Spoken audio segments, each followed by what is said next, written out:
Good morning, everyone. This is CA Amit Bhatia. This is our third session on Forex exposure and risk management. In the previous session, we basically learned about two-way quotes, how the two-way quotes are quoted directly, how to determine indirect two-way quotes from the direct quote, how ask price in the direct quote will become bid price in indirect quote, and vice versa. We did a couple of examples also on the same, and then we also tried to identify the arbitrage, what is basic concept of arbitrage, right? Now, today we are going to first of all identify and start with what is the meaning of exchange rate forecasting, what are the different techniques available to it, how do you, or what are the methods of determination in brief, and then we will start with exchange rate theories. So, to start with,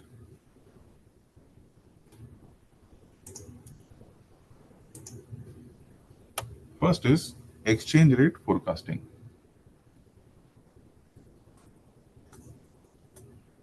Why is exchange rate forecasting important? Now, if I am somebody who is depending on Forex rates because my business is essentially going to be exposed to foreign exchange currency rates, right? Because I am exporter, I am an importer, or maybe I have some obligations in international currency. I may have taken FDI, or I may have issued preference shares which are due for redemption. Either ways, I will need to have, if the rates are remaining same, then there is no challenge about it. However, as we know that in real world, exchange rates never remain stagnant, right? So as a result of that, lot of the entities and lot of the economists engage in identifying what is the forecast exchange rate based on which they can essentially take some exposure management situations or positions.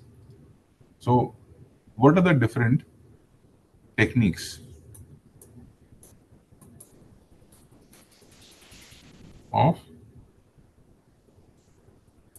exchange rate forecasting? Okay. Now, we are going to talk basically about, there are four techniques. First is technical forecasting. Now, what do you mean by technical forecasting? Based on, say, past data, right? So, past data, past prices, past forex rates, past events which have happened, and then you try to project based on that future. Like, for example, a lot of the times in the stock markets, we basically look at various technical analysis tools, right? Where they are essentially trying to project that past is going to repeat itself. So, underlying principle of technical forecasting predominantly remains that it is about knowing the past, which will essentially help you in identifying what will be the projected rate in future. So you have past date, past prices, etc. Right? Then you have second method, which is, now since you have first method, which is technical forecasting, obviously the second one is bound to be the fundamental forecasting, right? What do you mean by fundamental forecasting?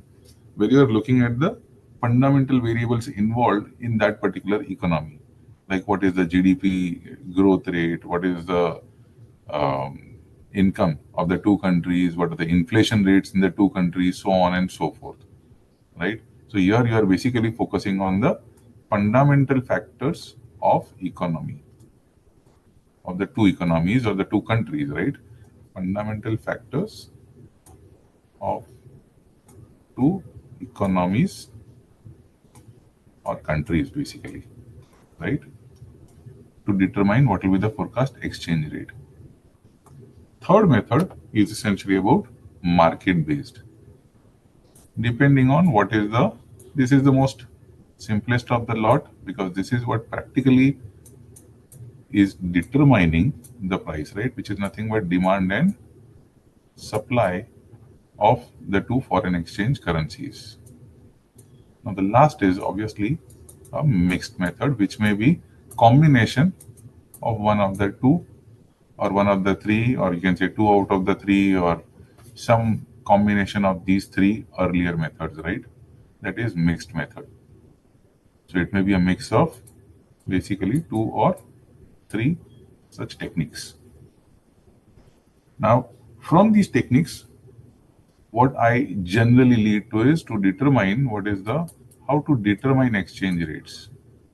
Now remember, exchange rate determination or calculation perspective, or you are essentially learning that in your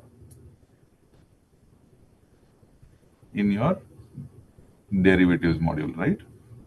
So here we are basically concerned about what are the reasons for that, so that we gain a better understanding when I go to the exchange rate theories, right?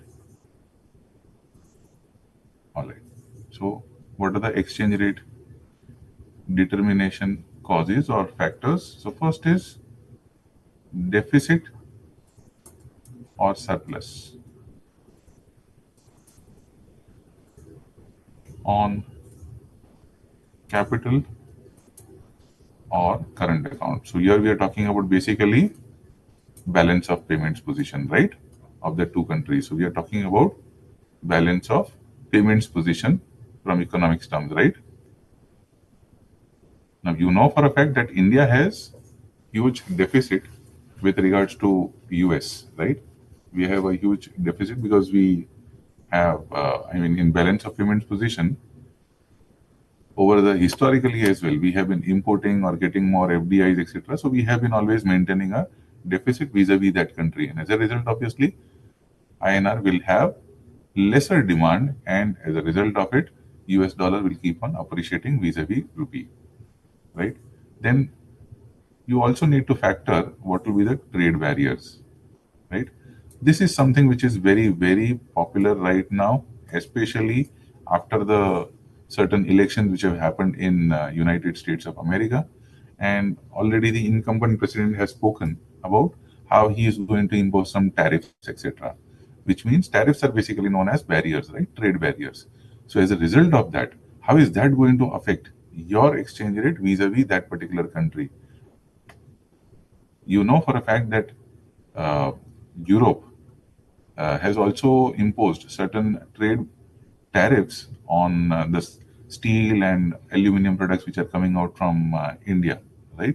So, does that essentially alter the way your economy or the way the production, processing, or the supply chains are being constructed? And your answer would be completely right. Yes, it is going to change the way we essentially do business, because otherwise it is going to hurt my business, right?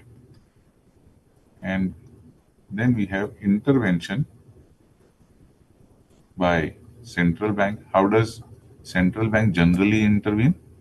They will essentially do market making operations by buying and selling of the currencies, right? In the domestic market or in the international market as per the requirements, in order to maintain the demand and supply of the currency, and most importantly to maintain the forex rates. Then you have government controls. Government may essentially prohibit, right? So FEMA, basically Foreign Exchange Management Act, provides various such provisions where your certain outflows are not allowed, right? Or certain types of investments may not be allowed.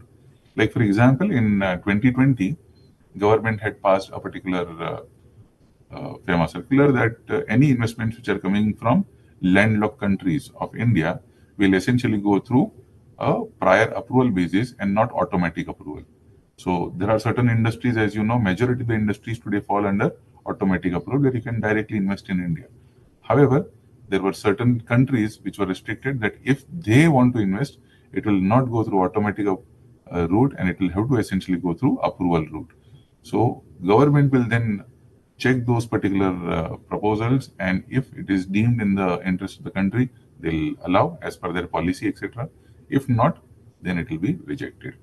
And the last one obviously is expectation, right? What do you mean by expectation?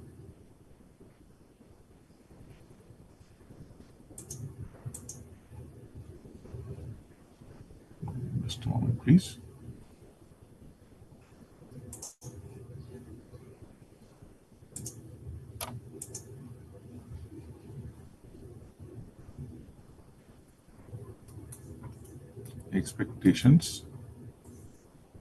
This is also sometimes they use the term called bandwagon effect.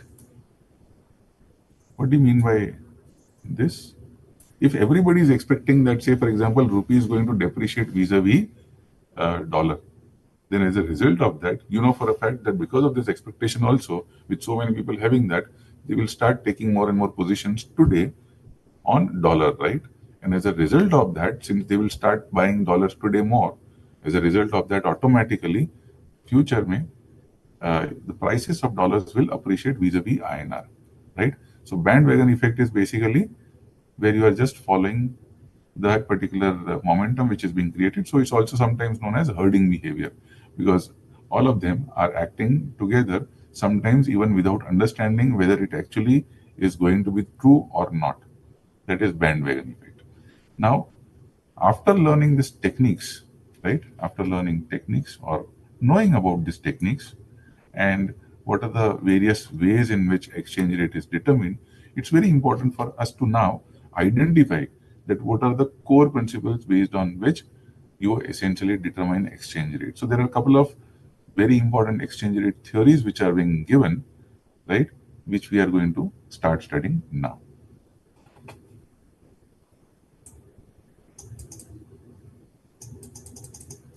So first one, I believe most of us would have already learned about this particular theory, the first one especially, which is known as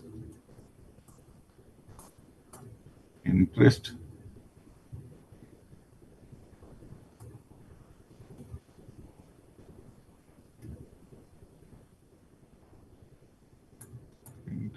rate parity. Have you heard about this particular theory of exchange rate? All right. So, what is the meaning of interest rate parity? It basically says, say for example, if the exchange rate today is given as $1 is equal to rupees 80. Okay. Let's say the date is 1st January 2013. Sorry. Now, the prevailing rates in the two countries are, if you invest basically $1 in a bank in US, let's say you are going to earn 5% interest. If you invest in India, let's say you are going to earn 10% interest, right? So after 1 year, on 1/1/2014, what will the value of these investments? This will become $1.05, right? On the other hand, 80 plus 10% becomes rupees 88. Am I right? Which basically means that interest rate parity principle says that after 1 year, what was the value of $1 earlier has become $1.05, and now that is equivalent to 88 rupees, which means that dollar to rupee, when I want to calculate $1 is equal to how much will be the new exchange rate? It will be 88 upon 1.05. Are you all with me? So what have I basically done? How do I essentially identify this? So first of all, what is 88 divided by 1.05? Yes. Close to 88 divided by 1.05. So that comes to how much? 83.80. So based on interest rate parity principle, we are saying that $1, which is worth 80 rupees today, but because of the interest rates in the two economies, $1 will be equal to 83.80952 1 year down the line. Right? How did we determine this now? How did we determine this basically? So what we have done is essentially, I have said $1 is equal to 80 rupees, right? And for the future, what did I do? I have essentially multiplied this 80 rupees with the interest rate, right? with the interest rate of which country? Of rupee, right? Of rupee. So I am going to say this is domestic currency and then divide it by 1 plus whatever is the interest rate going on in that foreign country. I repeat, can you see it's the same concept which is working out? So this 88 is nothing but 80 into 1 plus 10%, right? So the same thing will work over here, 80 into 1 plus 10% divided by 1 plus 5%, right? So I will essentially get again 83.80952, right?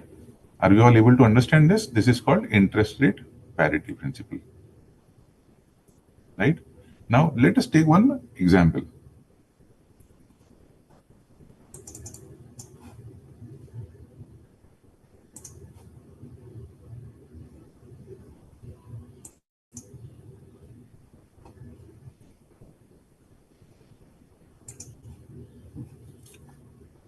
Let us take one example, okay?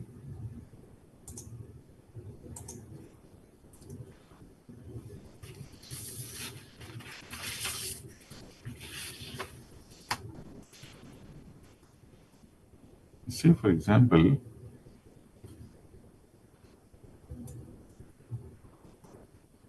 my spot rate is $1 is equal to 64, and I am provided information about interest rate in India is 12%, interest rate in US is, say for example, 7%, right? So what will be my expected rate or the forward rate for this particular example after 1 year? Yes. So we generally call it as fair forward rate, right? It is not the actual forward rate, it is the fair forward rate. Or also you can say it is the expected spot rate, right? So fair forward rate, what will that be? It will be 64 into 1 plus 12% upon 1 plus 7%, right? So my fair forward rate comes to how much? 6.99. 66.99. Thank you. Right? Now, let's make this example slightly more interesting and relevant for us. So, how can we do that? Say, for example, I'm going to now introduce the, say, I need $100,000, right? So, same numbers are there, right? And you need basically US dollar 100,000. So, you have an importer, right, is required to pay USD 100K on 31st December 2023, say for example, and these are the rates which are given on 1/1/2023. These are hypothetical example, obviously, right? So say an importer is required to pay USD 100K on 31st December 2023. Now, based on fair forward rate, how do you compute his obligation? So normal case, since his obligation is to pay 100K, he should have paid how much? Normally, he should have paid how much? if, say for example, there is no change in FX, if there is no change in FX, in Forex rates, right? And he is an importer. So in that case, for 100,000, how much will be the amount required in INR? Yes. How much will be the amount required in INR? 100K into 64. Am I right? So this will be 64 lakhs he will require. Yes, sir. However, if I'm anticipating, considering I have to pay 100K and the amount now required at the end of the year, amount required as per, sorry, as at end of the year, right? As at end of year. Here, as per the FFR. So how much will that be? 100K into 66.99, which becomes 66 lakh 99,000. Am I right? Now you can see over here what is the loss which you are going to incur. What will be the loss to the investor? 2,99,000. 66 lakh 99,000, right? Minus 64 lakhs. So it gives me 2,99,000. Now one of my friend might essentially say that, sir, I am holding this 64 lakhs in my account for the whole year. So obviously I'm making some money on it. I'm making 12% on it. US is essentially making 7% on it. Yes. So we will incorporate that also slowly and steadily so that you can see how do we essentially get the exposures, right? Now, say for example, on this same example, if I have to pay, let's say I have, instead of importer, let me make a minor change. If let's say I have borrowed USD, okay, then what will happen? So then you will essentially get to understand the impact of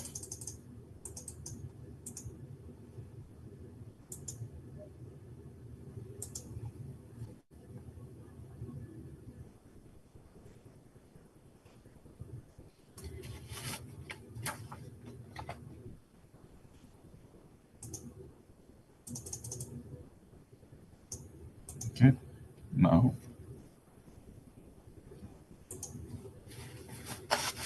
let's say instead of, so I'll again, spot rate is $1 is equal to 64, right? Interest rate in India is 12% and 7% in US. Okay.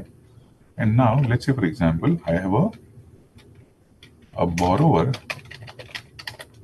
has borrowed USD 100,000. Okay.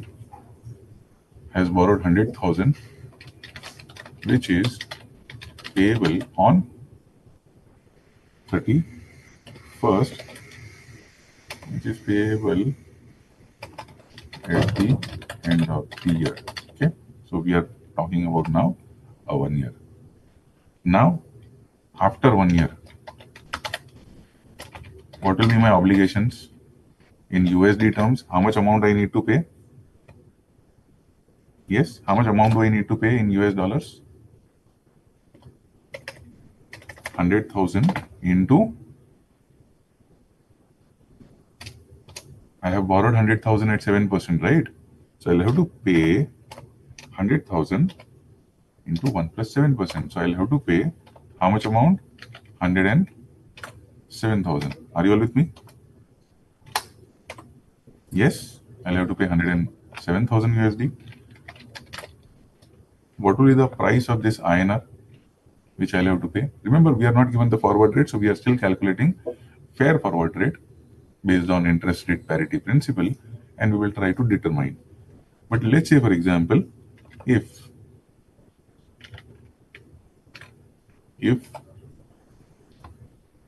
I have to calculate this 100 into 64 rupees,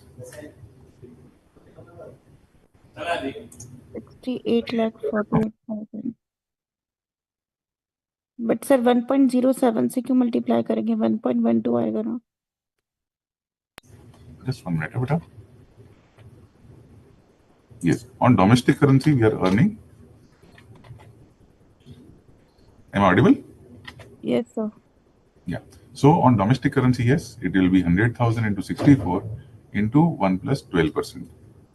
So I will have 71,68,000, right? Is everyone getting this?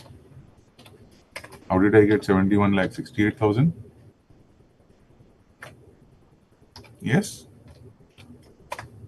So I have 71,68,000 on INR terms. This is based on my investments alone. Okay. Now, say for example, if I have to convert this INR into USD, right? Or let me convert USD obligation into INR at FFR. So what is my FFR rate? I will say this has to be, because I will need to pay how much? $107,000 now at the end of the year, right? 107,000 I have to pay at the end of the year. For that, how much INR will I require? We have already calculated over here. At FFR, I will require 66.99, right?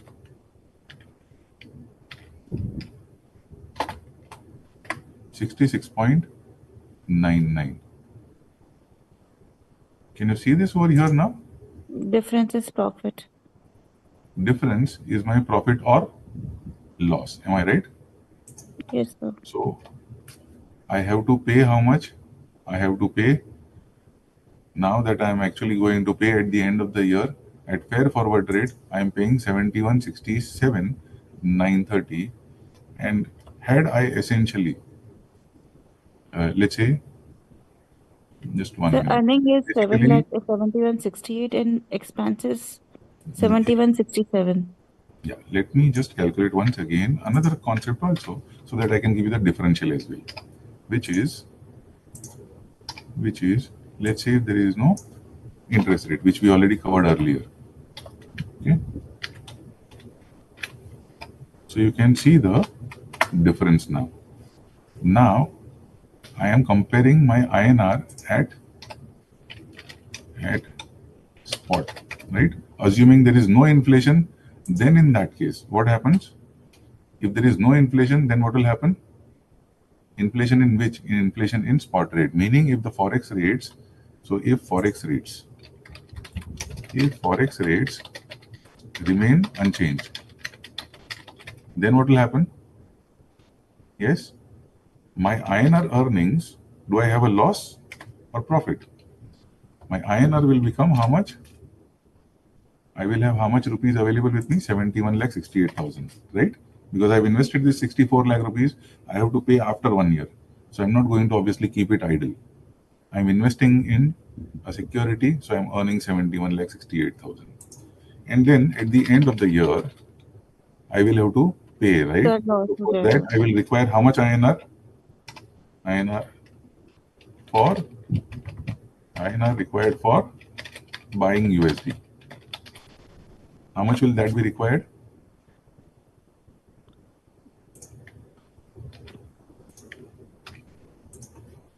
That will be 64 lakhs. If there is no change in forex rates, in which case I would have essentially backed this entire profit, 7,68,000. Right now, at fair forward rates, because I know for a fact interest rates are different, so as a result, forex rates will change. So if forex rates change, right, due to interest rate. Then now what is going to happen? I'll have obligation, right? So I have to pay how much? I will get 71,68,000, and I'm going to essentially require how much to pay? 71,67,930. So I'll have 70 rupees ka marginal profit. Now I'm going to add one more variable over here. Have you all understood so far? Because it's very important, because now I'm going to add one more variable into the same example. So if you don't understand one aspect, then the subsequent part will become slightly difficult for you to capture. So have you all understood this so far? Yes, everyone? Pooja, Nisha, Monica, are we Yes, sir. good? Yes, sir, it's clear. Okay, all right. Now I'm going to add one more variable, and that is by adding a forward rate into it. In the same example, now I'm going to add over here one more variable, which is introducing forward rate. Say forward rate already given to me at the beginning of the year is that $1 will be equal to, say for example, it will be 68.5. So forward rate is 68.5. Are you all with me? Yes. Okay. So now I'm going to do the comparison in first. If forex rates remain unchanged, then 7,68,000 still will remain.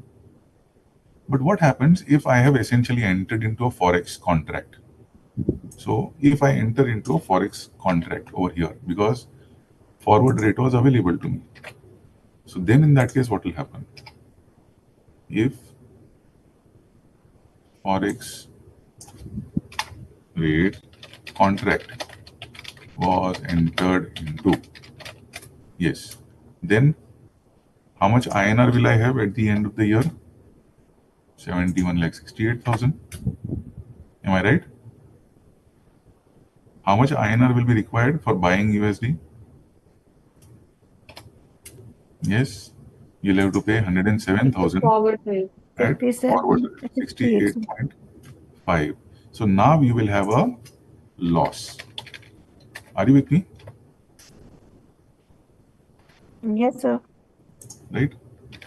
So interest rate parity principle basically is focusing on this same concept, that if you have to essentially, so first and foremost, it says that between the two economies, if the forex rate is a prevailing forex rate and they both are expecting that the interest rate in the respective countries is going to be different, then your 1 year down the line, the forex rates will be nothing but basically a product of those interest rates, right? So you will essentially multiply the forex rate with the domestic currency rate, that is 1 plus RD. So what this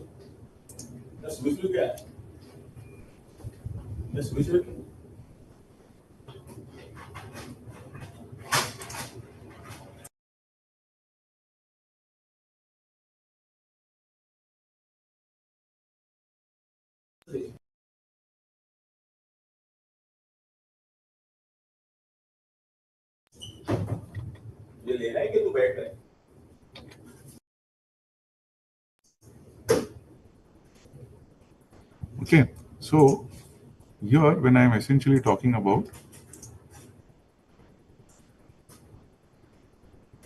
my formula, basically works out as spot rate, right? So what will be the fair forward rate? Basically for the future, it will be spot rate into 1 plus RD, that is rate of return on domestic currency, or here you can also call it as I, right? 1 plus RF, which is rate of interest prevailing in the foreign currency, right? So 1 plus R, that is rate of interest. So you can say 1 plus ID or RD upon 1 plus RF or IF, right? So that basically gives me about interest rate parity principle. Now I am going to further, as I mentioned earlier, that it's very important that you understand this particular example. So I'm going to build this further by saying, how do I incorporate over here a certain arbitrage opportunity? What is arbitrage? We had discussed briefly in the last session. What is arbitrage? Yes. What is arbitrage? Taking opposite positions so that our overall profits is, I mean, overall loss is zero. Profit or loss is zero. Profit or loss is zero? No, it is basically, it's arbitrage basically talks about riskless profit, right? Identifying, basically you are selling or buying from one market, selling into another one, and thereby making a riskless profit. So generally, arbitrage exists wherever there is an opportunity of mispriced securities or mispriced commodity, goods or services, right? So if in one market, say for example, uh, now there is a shortage of, let's say for example, it's a winter time. Generally, you find that in winter, prices of onions increase, right? So say for example, I have purchased some onions, let's say from Nashik, where I'm getting it for 60 rupees a kg. And then in bulk, I'm coming and essentially selling it across, let's say in Mumbai, right? And I sell it to them, whereby I'm making 20 rupees easy profit over here, because there is a difference in the prices between these two places. And assuming transportation cost is already adjusted, okay, so you're still making 20 rupees per kg. So that essentially basically tells you that there is a arbitrage opportunity. If the prices in both the markets were same, for example, I'm talking about wholesale markets, right? So apple to apple comparison. So if the wholesale market rates in Nashik is 60 rupees, in Mumbai it is 80 rupees per kg, then obviously there is a mispricing, right? So I have an opportunity, I can take it from here and sell it over here, right? I make a clear 20 rupees profit. Now, here, how can you utilize, because I have this fair forward rate concept available to me using my interest rate parity principle, how am I going to essentially make this work in my favor so that I can have an arbitrage opportunity with a forward contract over here? So, shall we look at that one more element? Let's add that one more element over here, right? I'll make some changes over here and then we start with that. Okay. Now let's say spot rate is 12%, interest rate 12%, spot rate is $1.64. Interest rate in US is 7%, forward rate, let's say, is 65.90. Okay. And then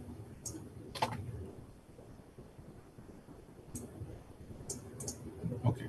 Now I have a forward rate available, but before this, let me make this kind of a proper question for you. Okay. All right. So spot rate is this. We are given interest, forward rate, borrower. Now from this, what are you supposed to do? So in the examination, this is what you generally find, right? Does an arbitrage opportunity exist? Does an arbitrage opportunity exist? If yes, then explain the arbitrage strategy. Okay, and to determine the possible arbitrage gain. Okay, make sense now, right? Now, first and foremost, to check whether there is a possibility of arbitrage gain possible, how we essentially identify is, first of all, I will look at actual forward rate. What is actual forward rate mentioned over here? 65.90. So actual forward rate is 65.90. Right? Now, what is my fair forward rate? Fair forward rate. What is my fair forward rate? How do I get fair forward rate? 64 multiplied by 1.12 divided by 64 into 1.12. 1.12. Very good. Divided by 1.07. 1.07. Yes. So we get 66.99. Now, based on this, here, when you look at these two rates, are these two rates same? If these two rates are same, that means there is no arbitrage opportunity possible. Are these two rates same? No, sir. No. So that means there is a possibility of arbitrage opportunity, right? So arbitrage opportunity exists. Why? Because AFR, your actual forward rate, is not equal to FFR. Are you with me? Yes, sir. So now starts our work. Okay, now that there is an arbitrage opportunity, what is the opportunity? What will be the strategy, right? So which currency should I buy? Which currency should I sell? Because there are two currencies. If you take a reverse position, then remember, in that case, you will essentially end up making a loss, right? I want to make a gain. So in which currency should I take a position? That is the question. So what should be my strategy over here? Tell me. Any ideas? So buying in rupees. US dollars. Yes? Buy US dollars and then sell it in the Okay. So look at it this way. What is the base currency over here? Base currency क्या है? We are, INR. Dollar. no, base currency is dollar. Reference Right? currency is This is the reference price currency. of the commodity. Commodity का नाम है. What is the name of the commodity? Commodity name is USD, right? And this is the price. So remember, this is a pricing currency, also known as reference currency. So the base currency is USD. Now, 1 year down the line, USD is going to be worth 65.9 as per your forward contract and 66.99 as per your fair forward rate. So tell me, where is USD going to be more appreciating, in fair forward rate or actual forward rate? Actual forward rate. Actual forward rate is higher or fair forward rate is higher? So I'm rephrasing now. Fair forward. USD is appreciated in fair forward rate. It is appreciating more in fair forward rate. So what I should be doing? I can essentially buy over here and sell over here, or should I sell over here and buy? I mean, buy over here and sell over here. What should be my decision?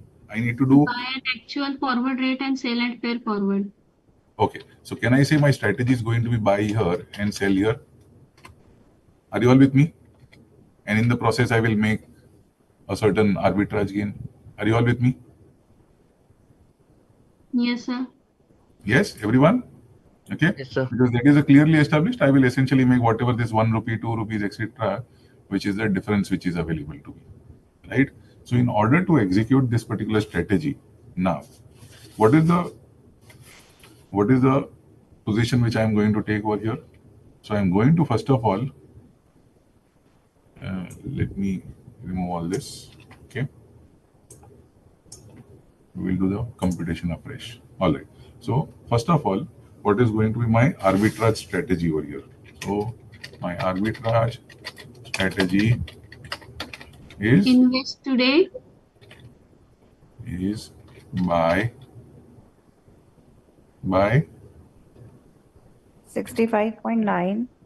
dollar USD at 65.9. This is in forward contract, right?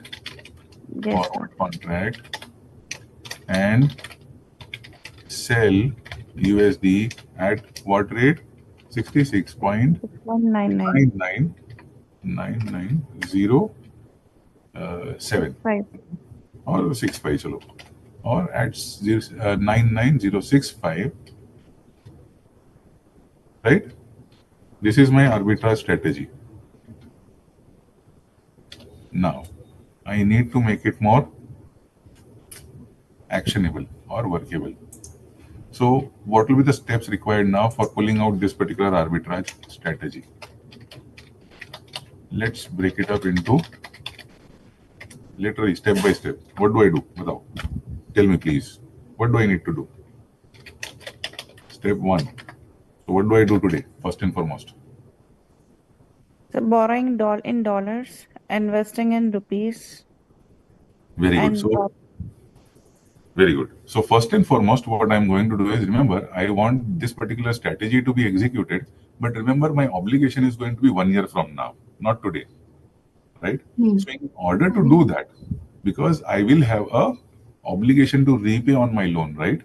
So I want to ensure that there is an asset created in future so that I will be able to have that particular payment. So what do I do today? I'm going to I first of would all, invest so as I will get to 65.9 in future after 1 year. yes. So I'm going to first of all borrow in USA, right?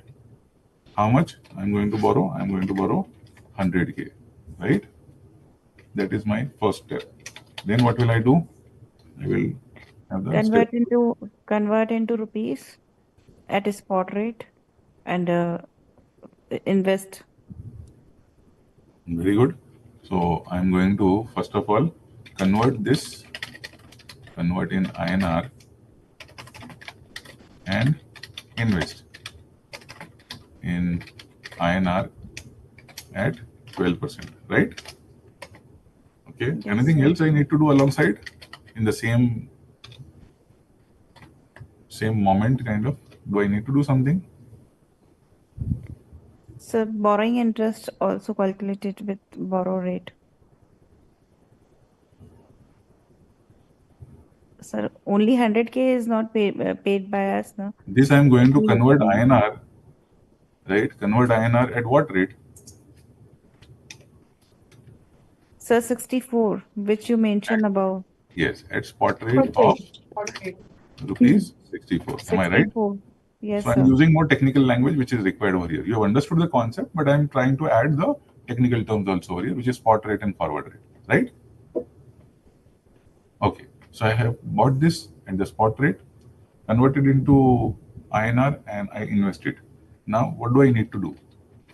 Do I need to book my obligations over here so that again I have borrowed the money, now I will have to pay You'll have to 107,000. buy a forward contract.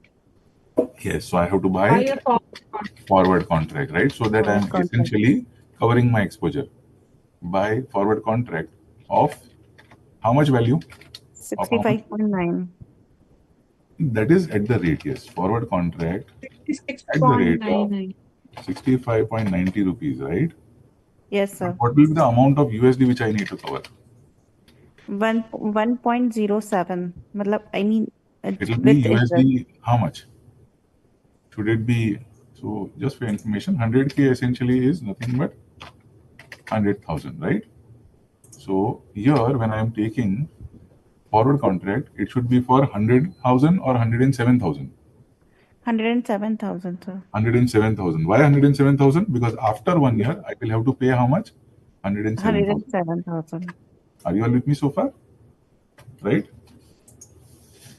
So basically, what am I doing over here? I am essentially selling USD in spot and I am essentially buying forward. Am I right? This is the strategy which I am essentially implementing over here. Yes, can I say so? Yes, sir. Right. So this is my strategy over here. All right. So this is my step 3 where I am buying my forward and I have covered my position. Now this is today. This is all happening on what day? This is all happening on what day? This is all happening today. This is happening today. But are the obligations going to be today or 1 year from now? So 1 year from now. 1 year from now. So after 1 year, what is you need to do? Yes. So after 1 year, what will happen? Because you will need to close these positions, right? Otherwise, you are going to have a huge problem. So how do Execute I the start? forward contract. Yes. So first of all, what am I going to do? Step 4. What will be my step 4? After 1 year, what am I going to do? First, Sir, execute the forward contract. but to execute the forward contract, you need to have the money required, my dear. Investment realize करेंगे इससे पहले. So yes, Exactly. sir. So first of all, you will need to sell your INR investments, right? How much money you will get over here? So you will get over here. You had 100,000 into 64 multiplied by into 1.12. 1.12, right? 71,68,000 जो आपने ऊपर compute किया था. Yes. So I'll have 71 lakh 68,000. Everyone with me? Yes. Yes, sir. Now that I have the money available, I have already sold my investment. So you can see the investments which I had done. Now I have already done that. Now I will essentially do step 5, and that is, Buy USD. yes, I will. Tell me. Purchase USD at forward rate. I need to honor my forward contract, right? Yes, sir. So for honoring my forward contract, what will happen? I will pay to this person how much? I will need to pay money, right? I will give him INR, he will give me USD. Am I right? 65.9. So I am going to pay him how much? 100,000 at 1 lakh into 65.90. I'll pay him 65 65 lakh 90,000. 90,000. And what is he going to give me? So I am going to pay 65 lakh 90,000. Sir, And what is he going to give me? Yes. How much will you So receive? what would be 1,07,000?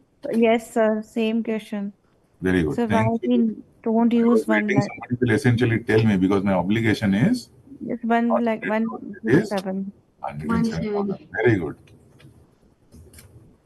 So I have 107,000 which I have to pay at 65.9. Now I will get over here USD 107,000. Very good. All right. So now step 6. What am I going to do?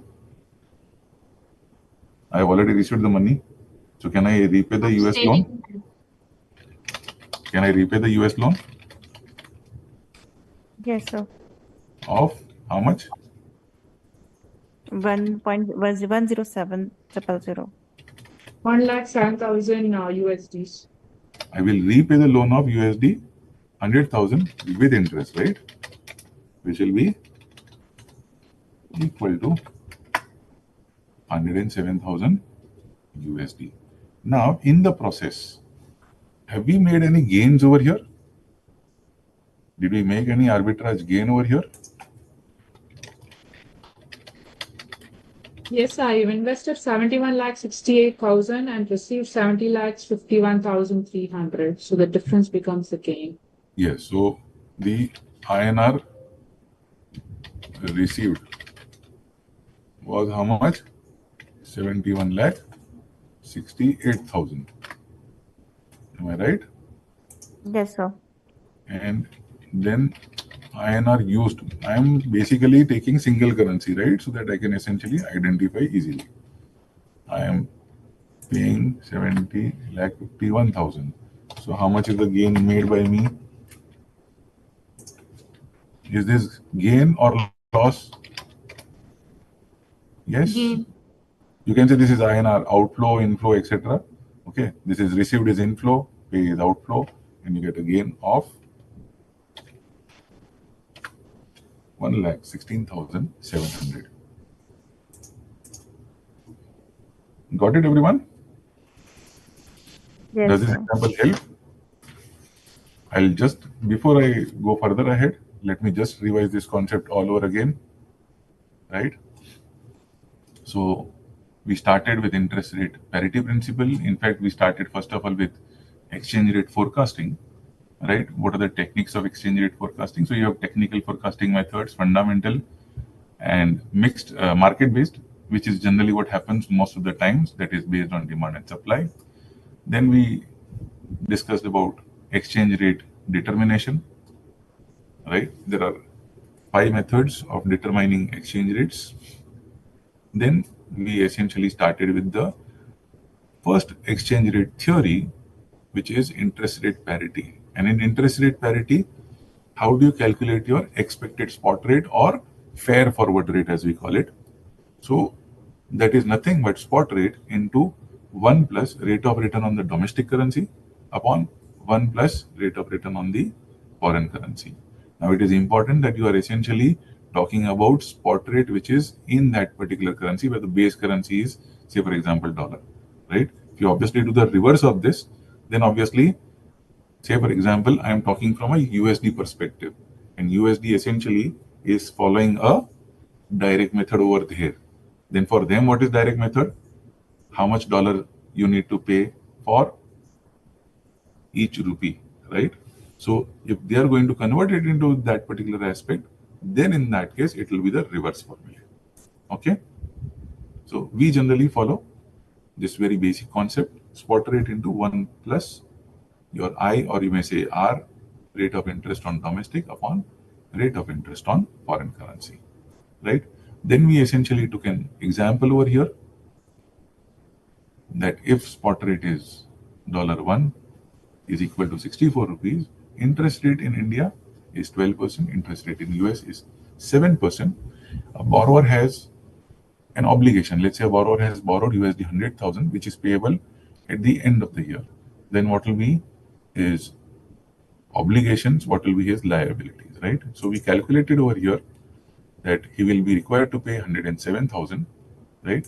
And that gives us basically fair forward rate, and based on that we computed. However, if there was no fair forward rate, there was no interest rate differential, meaning forex rates remain uniform, then in that case you can see over here the gain to a person in INR currency would have been almost 7,68,000 rupees, right? Sir, Yes, dear. is there any other method to check what currency we should start from? Like for decision making, like from which is the starting point, like borrowing in USD and rupees, etc.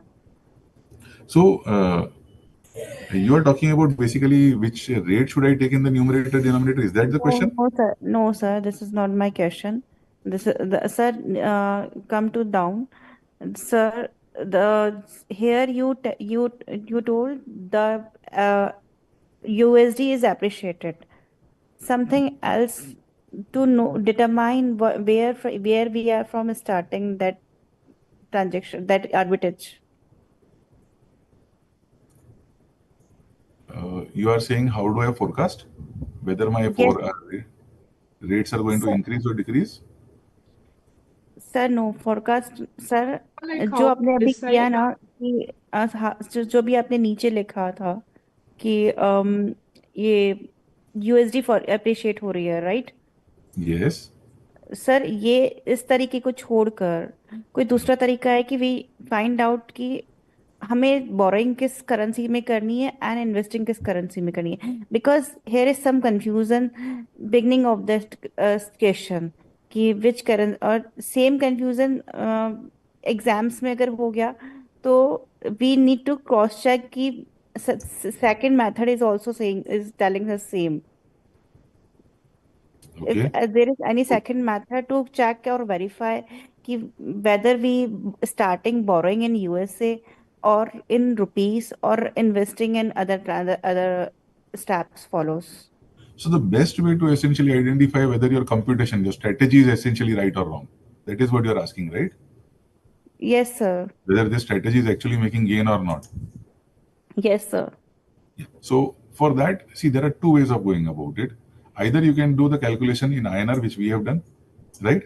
Or alternatively, you can take this particular entire calculation in USD and do the same thing. You will get Sir, a USD sir, equivalent answer. Sir still gain होगा ना USD में करने के बाद में भी sir As long same as thing you are Indian, right? You are basically talking from here, right? Sir starting point boring in USA right तो Yeah, boring so in USA जो है वो हमने डिसाइड किया टू रेट्स को देखकर 65.9 and 66.99। yes. That the point जहाँ पे हम आर्बिट्रेज स्ट्रेटेजी डिसाइड कर रहे हैं कि buy in USD, why not buy in INR? Because मतलब कुछ तो लॉजिक था, राइट? आपने मुझे लॉजिक बताया कि यूएसडी अप्रिशिएट हो रहा है इसलिए हम बाइंग इन यूएसडी कर रहे हैं। See, USD is appreciating, meaning vis-a-vis rupee it is appreciating. Okay, chalo, let's make it very basic understanding. Say for example, beyond this example, I have, let's say for example, two countries, okay? Uh, let's say I'm taking French francs, okay? And I take the example of Swiss francs. Considering we are talking about only interest rate parity principle, okay? So let's say in French, right now the rate of interest which is going on is 5%, okay? And in Swiss francs, let's say the rate of interest going on is 2%, okay? And generally, exchange rate has been given as CHF is equal to 5.2 French francs, okay? And you are told forward rate is CHF is equal to 5.3 FF. Now, please do the same computation. Spot rate I'll give you if you want. Spot rate is already given. I have given you spot rate also over here. Can you do the same calculation and tell me, in your opinion, which is the currency I should buy? Any ideas? It's a good question, very good question.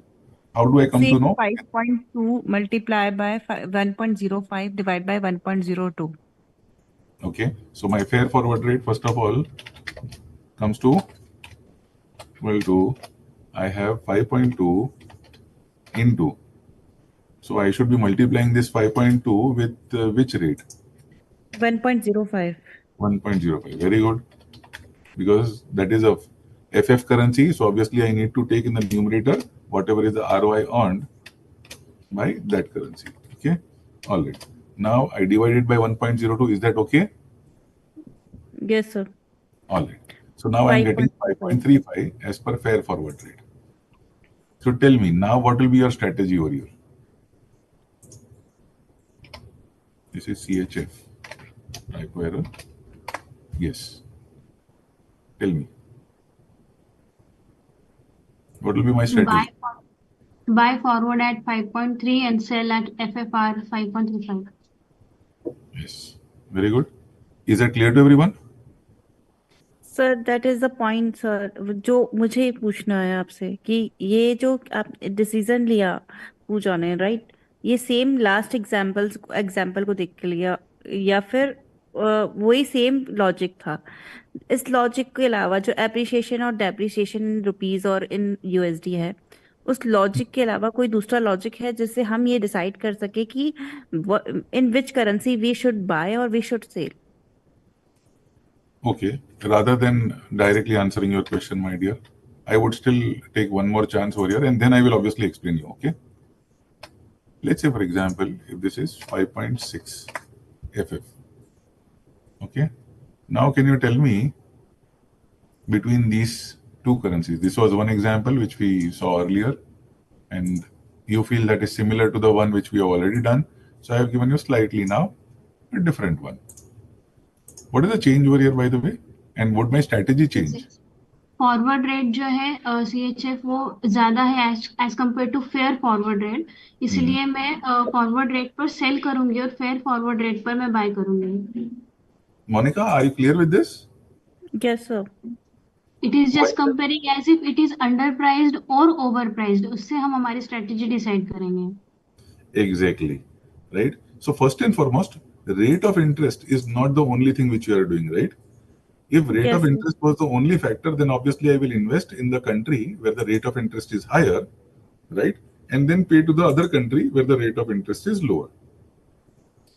Does that make sense? So in isolation speaking, if you just take it in isolation where, let's say my FX rate is going to remain the same. See, over here we took the assumption Forex rates do not change, right? In that Yes, case, sir. I will obviously invest in the currency which is going to earn me higher rate of interest, right? And then even if the other country, assuming, is still making whatever is the rate of interest, the lower rate of interest, I will still have a gain over there. It's a very, very simple, plain vanilla choice over here, right? There is no intellectual, application over here, right? The intellectual application comes in this particular case. Why? Because whatever gains, please pay attention to, whatever gains you are making on the interest differentials may be offset by the anticipated rates in forwards. Meaning, if forward has already incorporated that the rate is going to move in a certain direction, because currently your banks are providing you forward rate of 65.9 over here, or 5.3 over here, or 5.6 over here, right? Then you are trying to identify if there is an arbitrage opportunity by me fixing my one side of the obligation and taking the variable risk. Are you with me? Yes, sir. Right? And since I don't want that risk to carry on, remember my profit is riskless profit, right? So what do I do essentially? I essentially get the complete arbitrage available. So I'm essentially going for investing in a bank FD and taking this particular interest rate for me.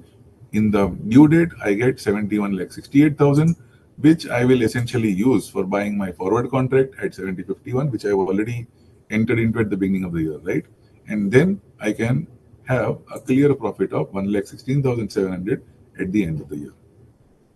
So strictly speaking, you can see over here, did I invest even a single rupee from my own pocket in this entire arbitrage process? Did you invest even a single rupee from your own pocket? No, sir. No. I borrowed 100,000 USD, converted that into INR, invested that in the Indian market. I earned interest rate at 12% on it, right? I have a forward contract now. Because you have borrowed, you will need to repay, right? So that is okay. I will repay that. And in the process, I am making 1,16,700. This is called arbitrage gain. You are not investing a single rupee from your pocket in this particular example. Riskless profit. Monica, is this clear? Yes, sir. Okay. Now remember, as you were asking me, is interest rate always the reason? No, interest rate is not the only reason. If that benefit is already eaten away by your forward rate which is being quoted, then you will have to take a reverse position, right? So here in this case, when you are saying you are going to sell what? You are going to sell which rate over here? Yes. Am I going to buy forward or sell forward? Sir, sell forward. You will sell forward, right? And you are going to buy in spot. Am I right? Spot. Yes, sir. So are you all getting the meaning of this particular strategy now? Okay. Yes, sir. Yes, sir. All right. Now, let us take one question from our. I had already shared the assignment session originally, assignment session 1. So let us take one example from there. It is question number 6. Question number 6.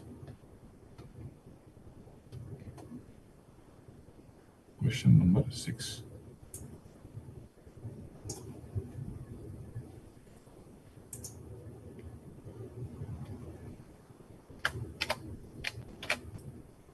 Question number 6. Now, obviously, when I'm pasting it from a Word file into Excel, so slightly there could be a realignment. So please be careful about it. But yes, entire question has been taken over here. Yes. Okay, this is question number 6.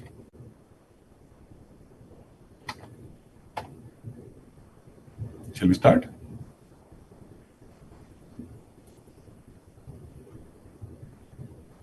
Yes, shall we start? ABC Limited of UK has exported goods worth Canadian dollars 5 lakh receivable in 6 months. The exporter wants to hedge the receipt in the forward market. The following information is available. Spot exchange rate is Canadian dollar 2.5 upon pound. interest rate in UK is 12%, interest rate in Canada is 15%. The forward rates truly reflect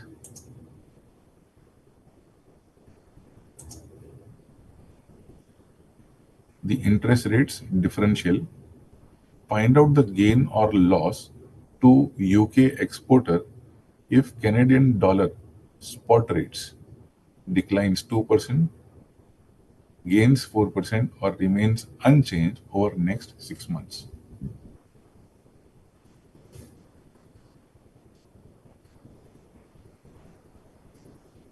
Yes. So first of all,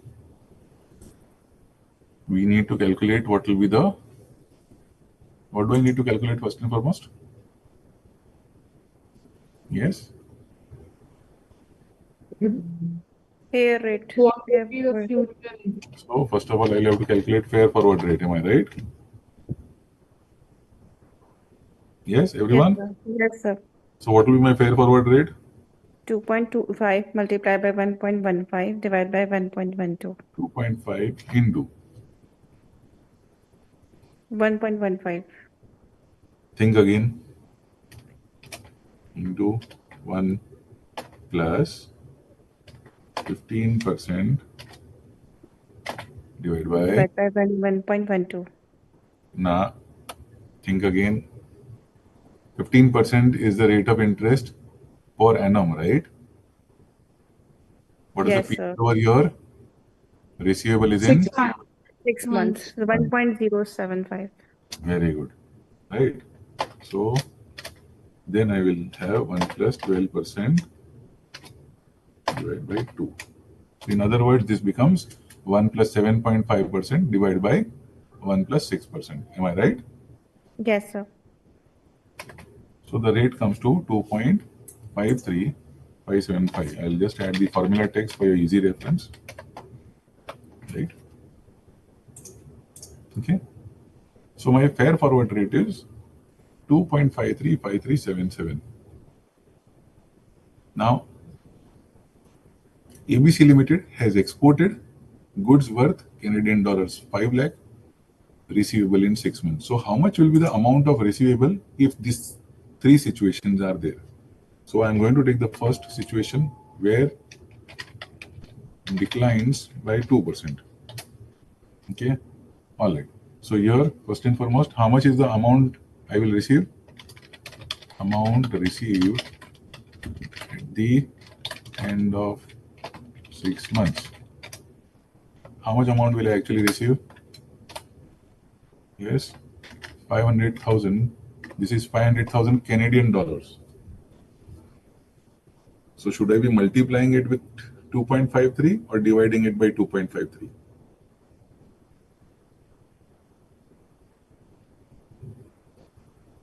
ABC Limited is in which country?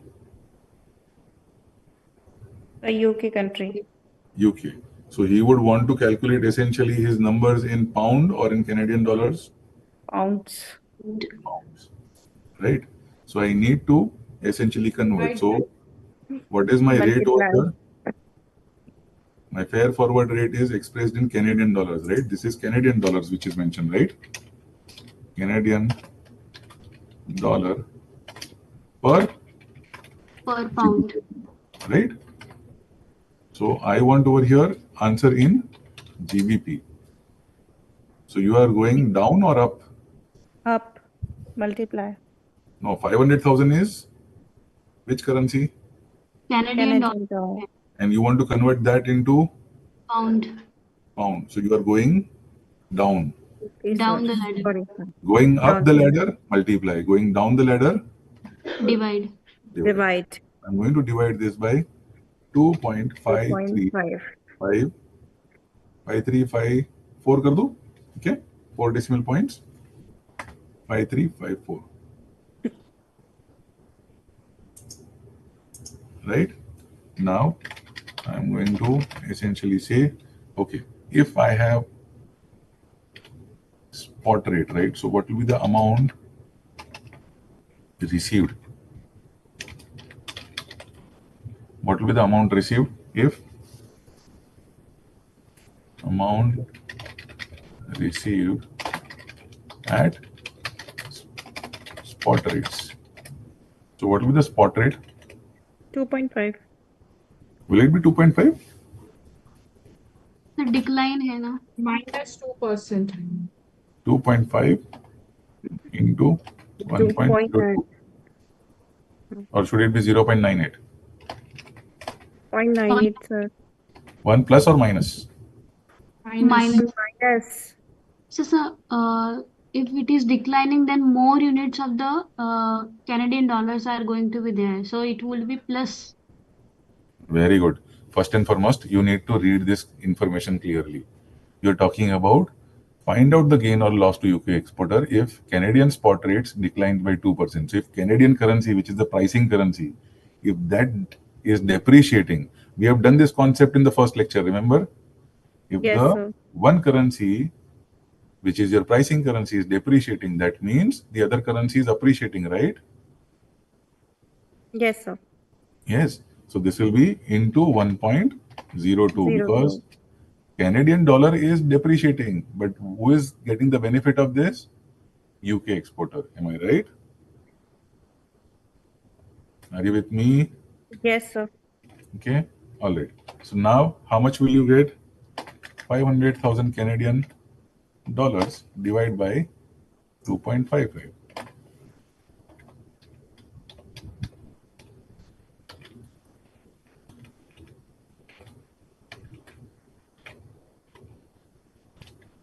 So what will be the difference?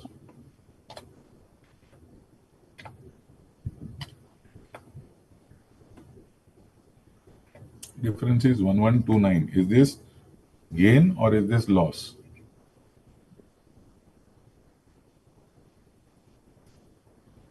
Gain. Sir, gain. This is this gain? I would have received otherwise only 196, and now I am receiving what? Gain at 2.5353. So this is my gain. Now let me take second example.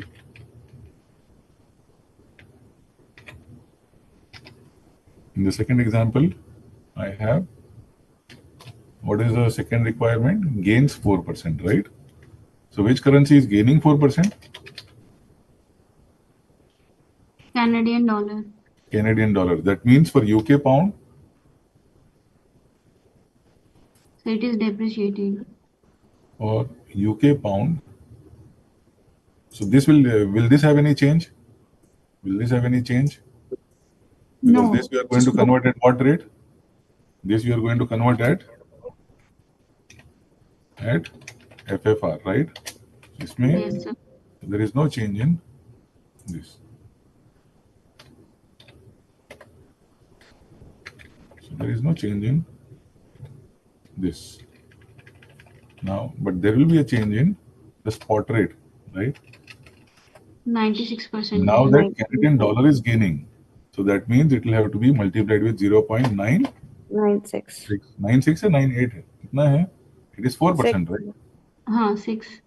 Yes. So it becomes 2.40. All right. So now the amount is 208,333. So you get, Loss. this is loss. Now third situation is remains unchanged over the next 6 months. Fair enough. Remains unchanged. Then whatever will be the fair forward will actually equal to the spot. No gain, no loss. No. If the spot rate remains, it is talking about, read the question properly, if Canadian spot rates remain unchanged, right? Unchanged, yes. If Canadian spot rate क्या है? What is the Canadian spot rate? It is 2.5 per pound, 2.5. right? So if Okay. Canadian spot rate remains unchanged over the next 6 months, that means you will essentially have the spot rate of 2.5 per pound. Right, everyone? Yes, Yes, sir. sir. So 3 point remains unchanged in which case my spot rate will be 2.5. So I'll have a gain or a loss. Loss. Again, I'll have a loss.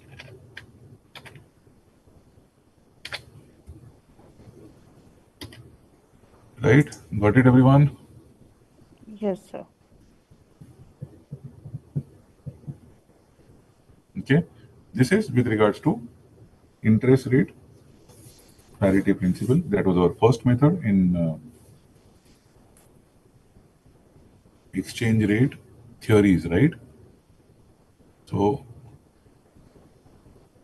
in the exchange rate theory, first theory was interest rate parity. Now, second theory we go into is PPP, which is purchasing power parity. Is this understood by everyone? Is this understood by everyone? Yes. Right? So now we start with the next theory, which is purchasing power parity. Since you have understood interest rate parity, it will become even more easier for you to understand the second one, right? Which is purchasing power parity.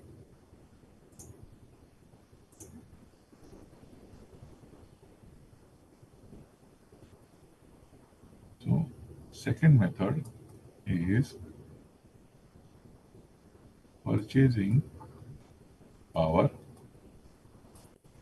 parity. Okay. Now, what do you mean by purchasing power?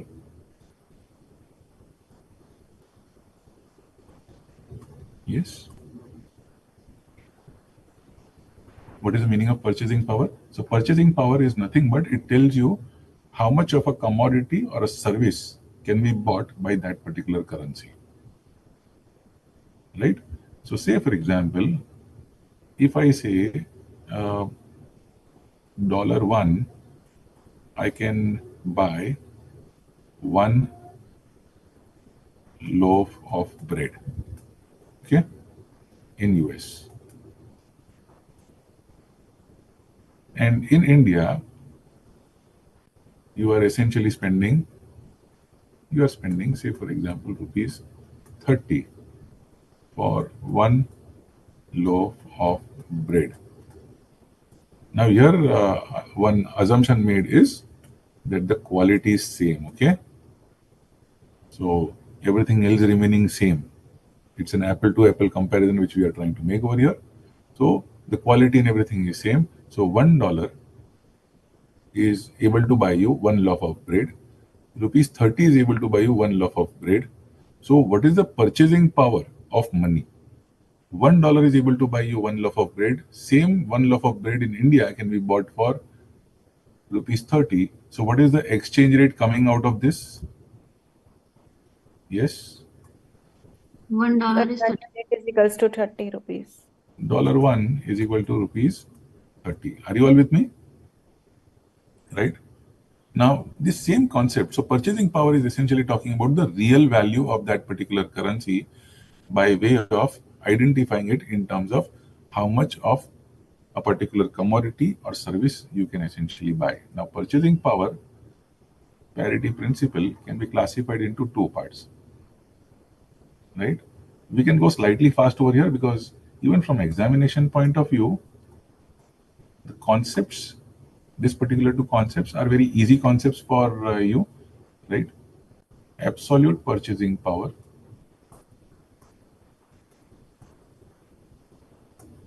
and then you have relative purchasing power.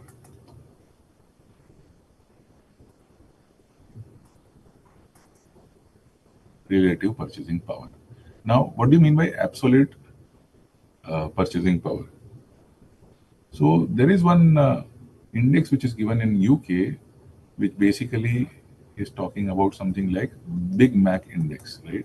This is given basically in by one of the economic uh, papers over there or journals, you can say, which comes out with Big Mac index. So what this basically tells you is that you should determine the purchasing power based on Mac. And Mac over here literally means your McDonald's, which is very popular these days.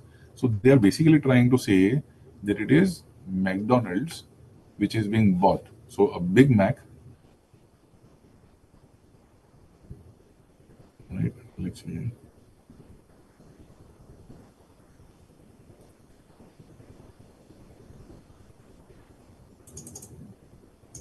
So let's say I talk about over here, I have a Big Mac. Okay, so a Big Mac in US is costing, say, for example, $5.2. Okay, for a Big Mac. Now, what is Big Mac defined as? Let's say, I mean, just a simple example. Okay, so let's say you have bread loaf over here, bread loaf over here. Then you have some, some tikki or patties or whatever it is there. Then you have cheese slicing, etc. So the same Mac we are talking about. Okay, this is called, say, for example, Big Mac, and this Big Mac is available to you in US at $5.2. Now there is another country called, say, for example, Switzerland. Okay, in Switzerland, the same Big Mac is, say, for example, available to you at 4.5 CHF, Swiss francs, right? Now, based on this, you essentially can say that $1 is equal to CHF 4.5. Am I right? Is this Yes, easy? sir. Okay. Now, let me come across with the challenge of this particular principle. Okay. This is very easy, which we established earlier also. Now, what is the challenge of absolute purchasing power? So, again, I'll give you the same example, right, where I will continue.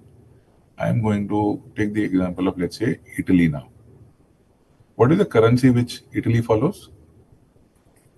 It is euro. Okay. And in Italy, Big Mac is available to you at, say, for example, 3 euros. So based on this, now what should be the exchange rate, considering I try to link over here these two? What will be the exchange rate coming out? $1 is equal to euro. How much? 3. Are you with me? Yes, sir. Yes. Now there is also another country where you have, let's say, for example, there is Denmark, which again follows, let's say, euro currency, and they are essentially charging you over there 4.2 euro for Big Mac. So now again, same principle, $1, and we are talking about the same time period, same date literally, Hmm. to euro 4.2. Now, between these two, do you find some problem over here? Mispricing of same currency. Exactly, right? Mispricing, because in one currency or in one country, considering euro is being followed by almost like 30-40 countries in Europe, right? And all those countries having euro as a currency, now absolute purchasing power parity over here, purchasing power parity will not work, right? Because it leads to a lot of confusion then. Because theoretically, there is a lot of arbitrage opportunity between these. But practically speaking, is that so? The answer is no, right? So that is the reason, because this creates a lot more confusion. Remember, if 30 countries are there, 30 countries are going to have these 30 different rates while the currency is same. So it basically leads to a lot of confusion, and thus absolute purchasing power is as is, in other words, is basically have become a kind of a theoretical model, right? On the other hand, what relative purchasing power does is, relating purchasing power essentially said that rather than focusing on just one commodity like Big Mac, why don't we have a basket of commodities? Instead of just one commodity, let us define what is the basket of commodities over here. Okay, basket of commodities. And then they said, okay, let's take these commodities, and based on these commodities, then we will try to identify what is the relative purchasing power. Now, if you consider this as an economic concept on where you are talking about basket of commodities, and then you are coming out with a certain number in terms of where the real purchasing power of money is essentially changing. What is this term basically called popularly? Yes, what is this term popularly Index. known as? Inflation, right? Now, majority of the countries, the central banks essentially do this activity where they try to identify based on this basket of commodities. Even your IRS or income tax departments, they also basically look at this when they are essentially announcing CII numbers, right? Cost inflation index numbers. So all these things are essentially happening based on these inflation numbers, which are readily available, announced by a respected central bank, right? So that becomes more relevant, and thus relating purchasing power parity, just like interest rate parity, said that we should essentially have spot rates multiplied by 1 plus I d upon 1 plus I f in order to identify what will be the fair forward rate, or you can say expected spot rate. What is this? S stands for spot rate. 1 plus I. I stands for what? Inflation rate in domestic country. Yes, inflation rate in domestic country, the local current country that is. And then you divide it by 1 plus inflation rate in the Foreign foreign, country. right? This establishes basically the second example. Shall we solve one example on this, or shall we take a break and then we solve this question? How would you prefer it? Shall we solve one simple question? Let's solve one simple question. Hmm?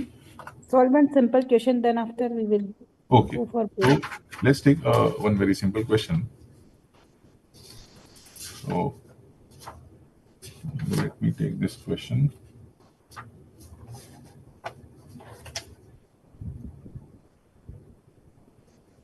Let me put it on the screen over here for all of us.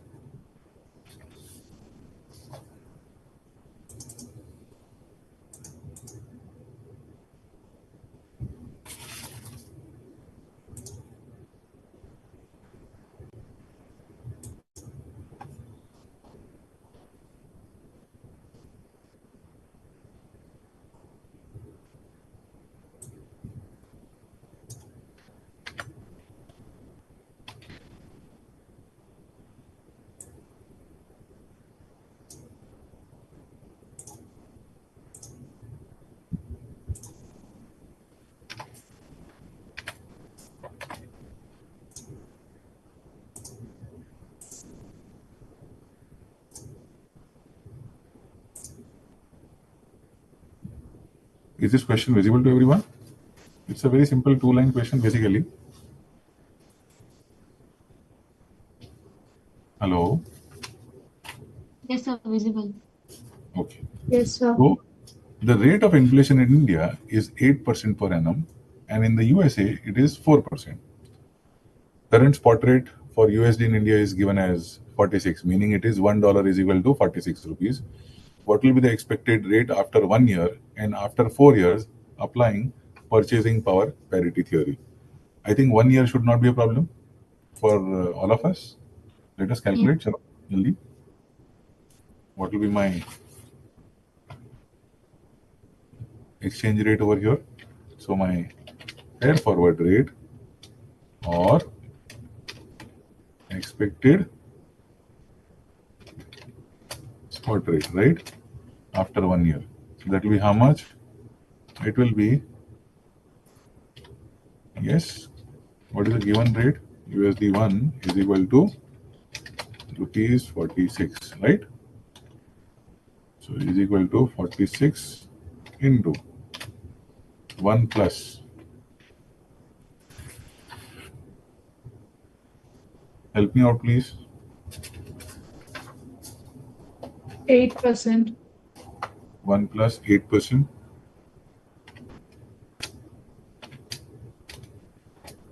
divided by 1 plus 4%. Am I right? So I get 47.76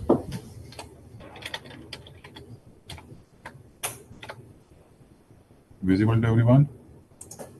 This is what Yes. we did. This is for after year 1. We have to find for after year 1 and after year 4.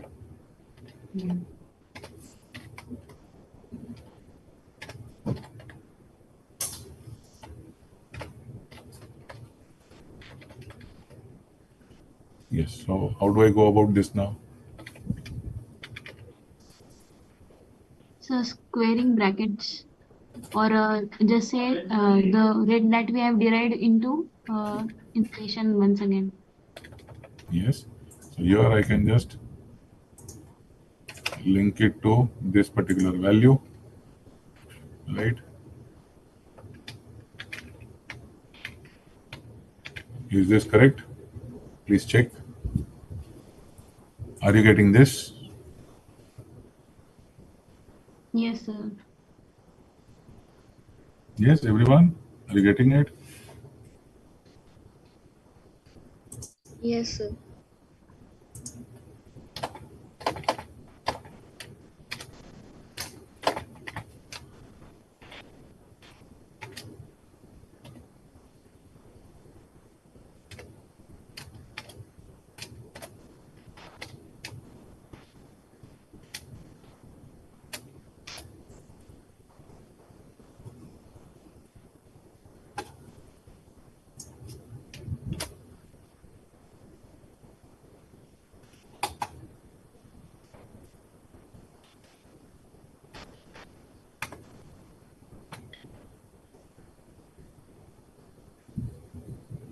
Got it, everyone?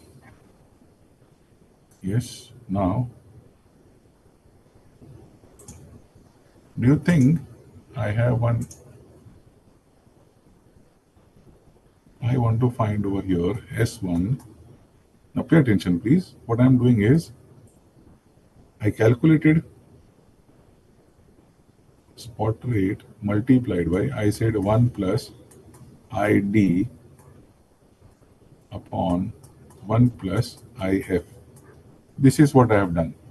Now, in the examination, if you are told calculate, say, I want you to calculate expected spot rate after 10 years. So, should we keep on doing this 10 times in the examination? Do we have that much time? Yes, you are told calculate S10. Then what do I do? Do I keep calculating this individually for 10 years? You can do that. Answer will still be same, but of course, you will be spending more time. Alternatively, what you can also do is you can say S0 into 1 plus ID raised to how many years is there? 10, right? So I will say over here 10, 1 plus I F raised to 10. Does that make sense? Does this make sense? Yes, sir. Right? So effectively, basically what I am trying to do over here is I can do either this way, or you can even say that let me take it as 1 plus I D upon 1 plus I F the whole raised to 10, because the way this works is it works as a compounding factor, right? Like interest on interest. So similarly, you have this inflation which is compounding, right? Because your new inflation rate is coming on the back of the previous inflation, right? So it is going to be the value on value, compounding factor. So I can even use this particular methodology. Now let's try to use this over here. Does it work? Let's check. हाथ कंगन को आसी किया, right? Let's check. Does it work over here? Let me see, right? So what I'm going to do is I'm going to calculate over here equal to 46 into 1.08 raised to 4 divided by 1.04 raised to 4.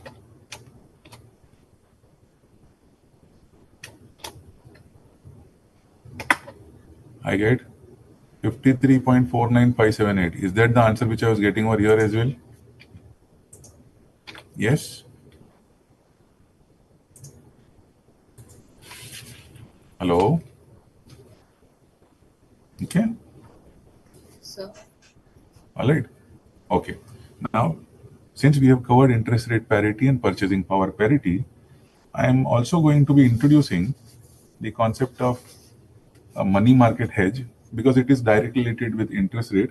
So this question that we had solved, we will introduce money market hedge into that, and we will try to identify how it can be done better, right? We have already done a bit of part, so identifying the concept will become that much easier. So we'll do that after we take a 10 minutes break now. So let's take 10 minutes break.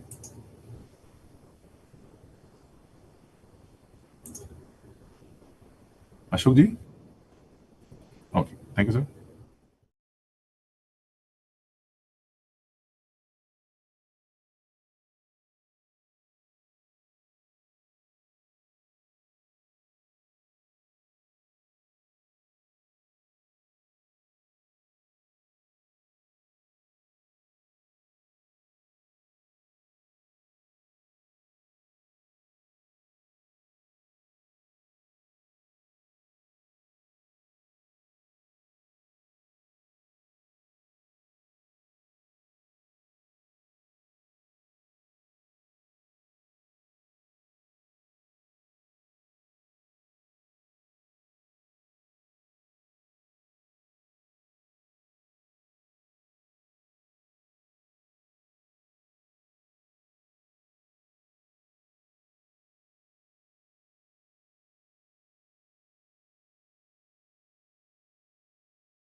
Then we started with the exchange rate theories of interest rate parity, right? And using the interest rate parity, we try to identify what is the opportunity of arbitrage available in it, right? Which is also known as covered interest arbitrage position.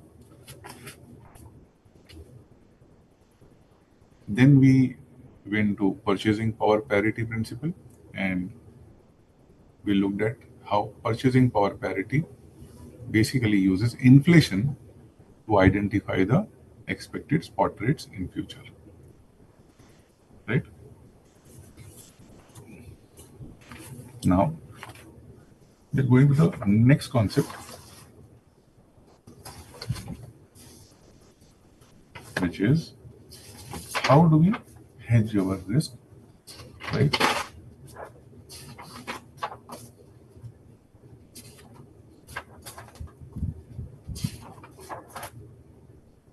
How do we hedge our currency exposure or currency risk? Now,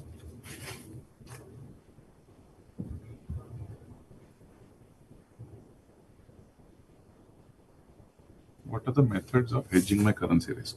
Any ideas? What could be the different methods for hedging our currency risk? Yes, anybody? Any ideas? Or hedging. What do you mean by hedging, by the way, first and foremost? Hedging currency risk. Yes. What is the meaning of hedging?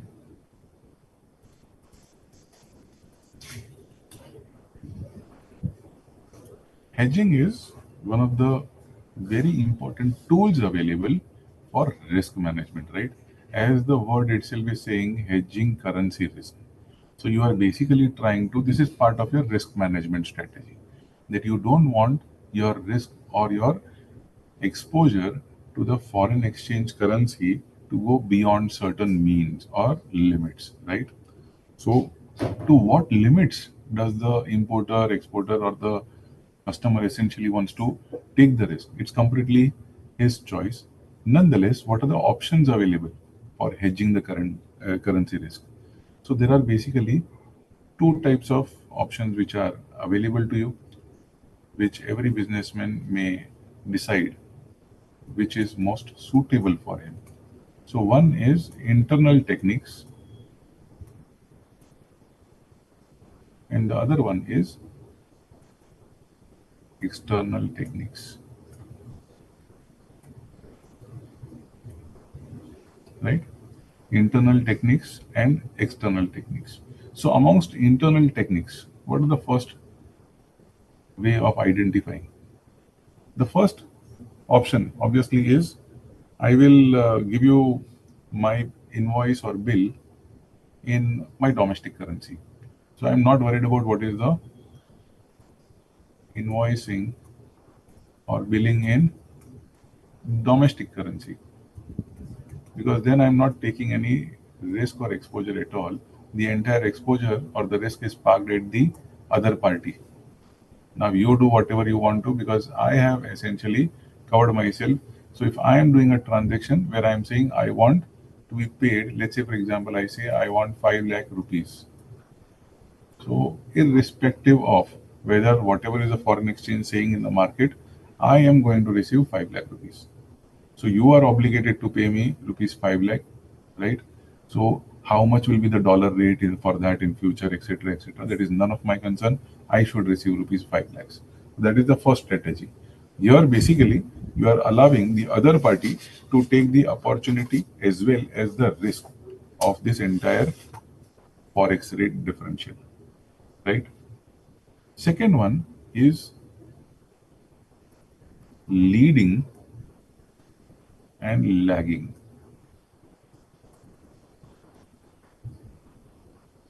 Okay. Now, what do you mean by leading and lagging? पहले से आगे बढ़ के payment करना और थोड़ा late delay payment करना. Exactly. So here, depending on what is going to be the forward rates. So say, for example, if I'm anticipating that INR is going to depreciate vis-a-vis rupee, or in other words, USD is going to appreciate, and my obligation to pay is in USD terms, then I know for a fact that in future, if I delay the payment, I will have to pay more rupees, right? Because my cost is in terms of rupees. So I'll end up spending more in future. Then rather than waiting till the end, I will essentially do the prepayments, right? So that is leading. And lagging essentially is the opposite of that, which is basically to wait till the end to make the payments, right? So that is leading and lagging. Next we have is called netting.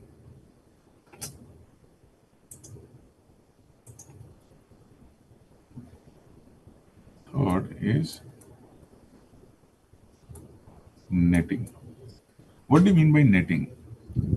Now, netting basically means if I have a USD outflow, okay? Say for example, here I have, let's say I have an obligation to pay USD 100K on 1/4/2025, and then I also have a receivable of 100K. So this is my payable, right? Obligation, and this is my receivable on 1/4/2025. Now in this case, I don't need to take any Forex cover because I know, for example, I have to pay USD 100K, I have to receive USD 100K. So in which case, I can essentially say, okay, whatever is the increase and decrease will automatically get offset because I will receive in 100K and pay it in 100K, right? Now, you might also say, you might probably differ on this particular opinion, might say, but this also means there are two USD transactions where we can essentially do some hedging or have an arbitrage opportunity in both these cases and make some extra money. Definitely, you can do that. But somebody who wants to essentially avoid taking the risk, then netting is an option available to him, right? If the obligations are falling on the same date, then he or she may not necessarily go for obtaining the cover, right? Because in order to take any benefit or covers, you will obviously need to take some positions. So there will have to be active risk management. You cannot be obviously sitting on the sidelines. So here, when you get into the market, into active risk management, then in that case, you can say, okay, I will take this position. However, if I don't want to take any position, would I suffer any loss because of that? The answer is no, because my receivable is in 100K, my payable is in 100K, and thus my obligation and my receivable offsets each other. That is what we call as netting, right?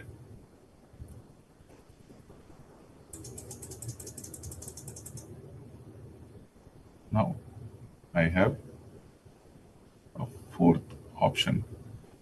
My fourth option is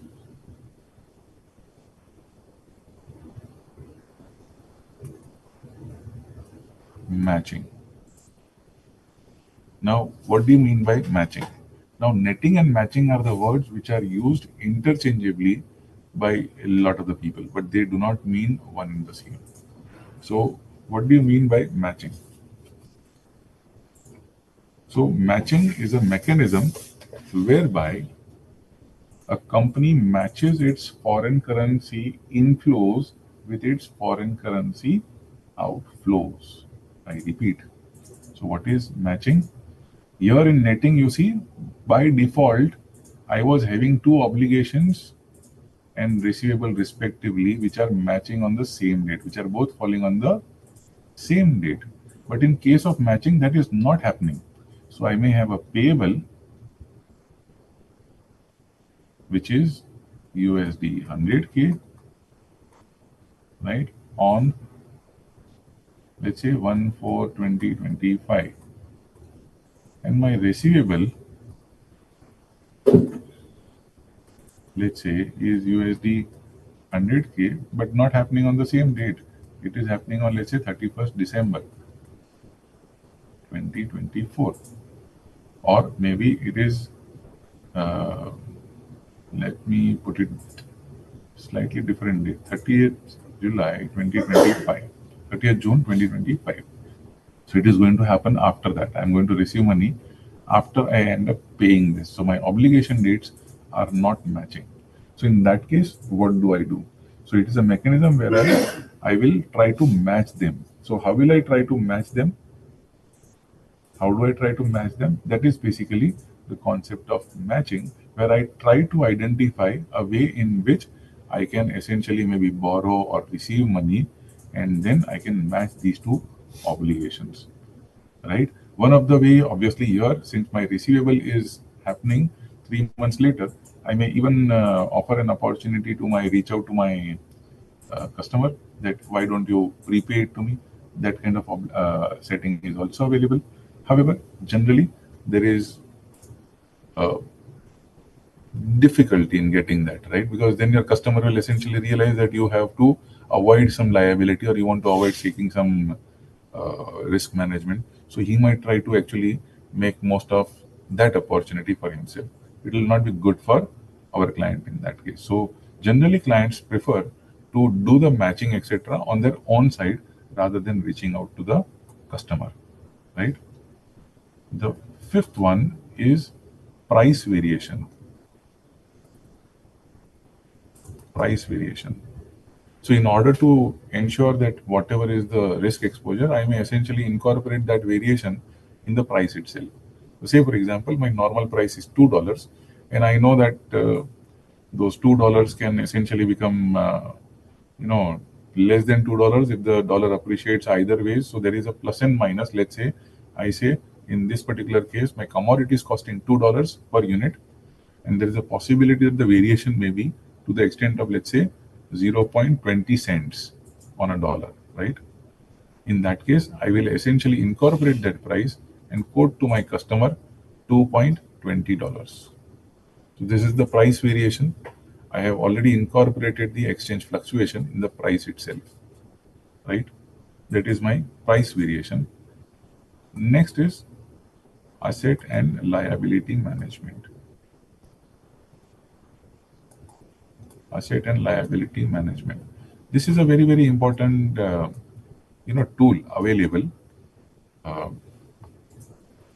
with a company which has got international assets and liabilities, meaning of course not just receivables and payables, but you may also be holding some assets in the international territory which are essentially classified in other currency, right? So you may use this particular technique, right, to for your balance sheet or your income statement or for managing your cash flow exposures, right?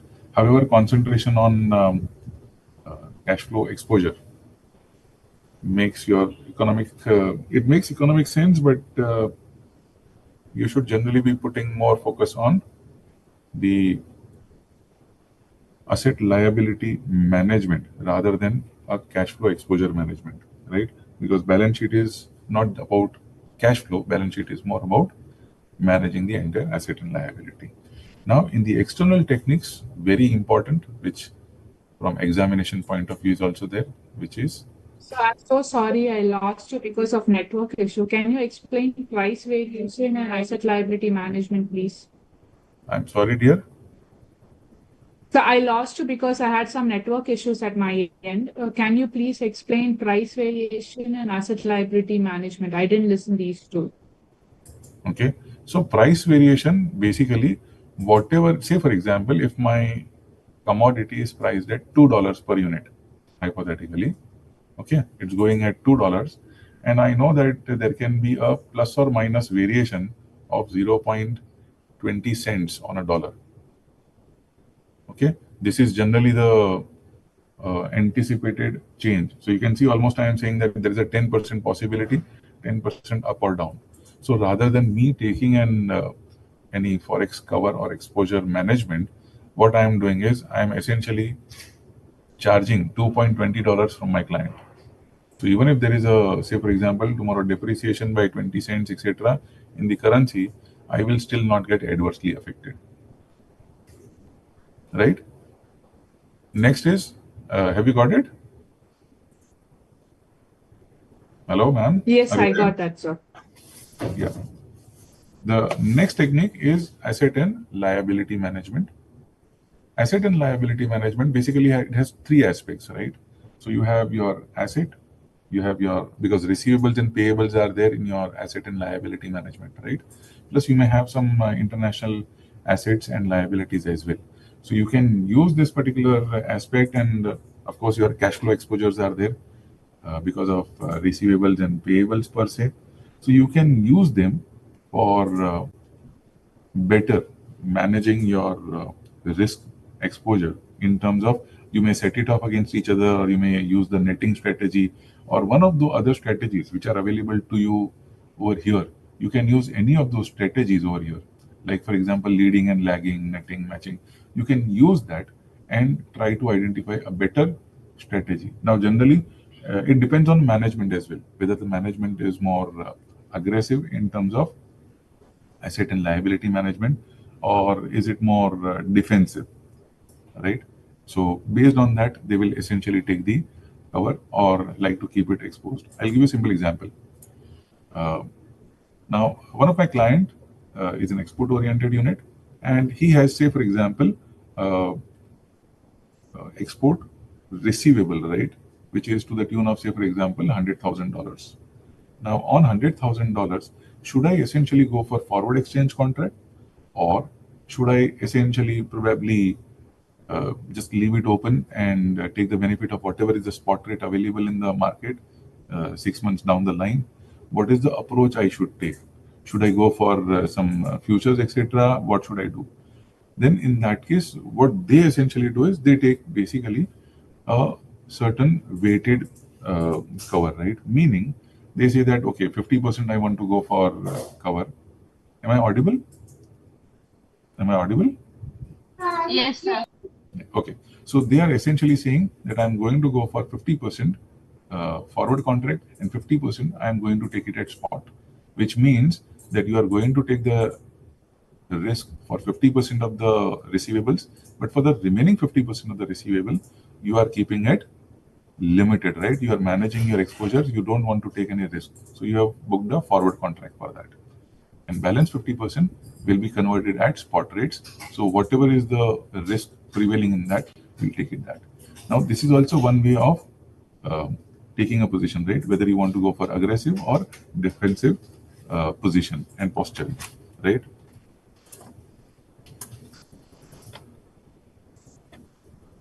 Now, next we were talking about is external techniques by way of taking a money market hedge. Now, as I was saying earlier also, from examination point of view, this is very, very significant for us, right?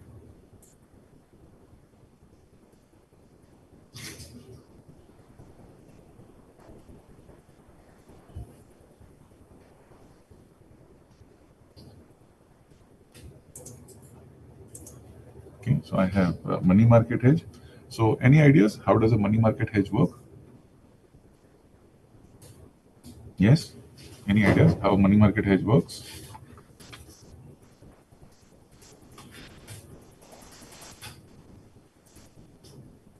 Yes or no? So you have two options in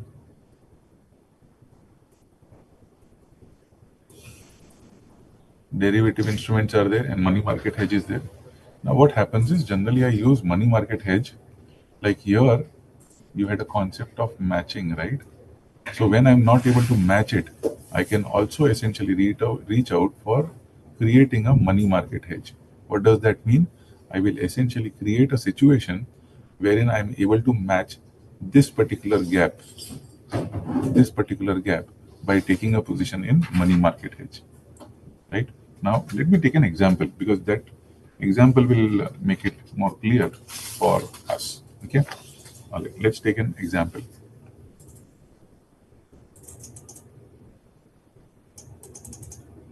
Let's take an example.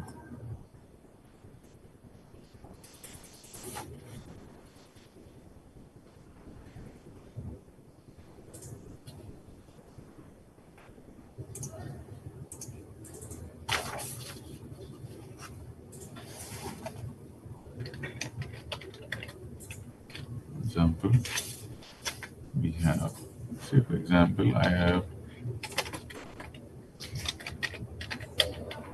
purchased asset on 1st July 2023.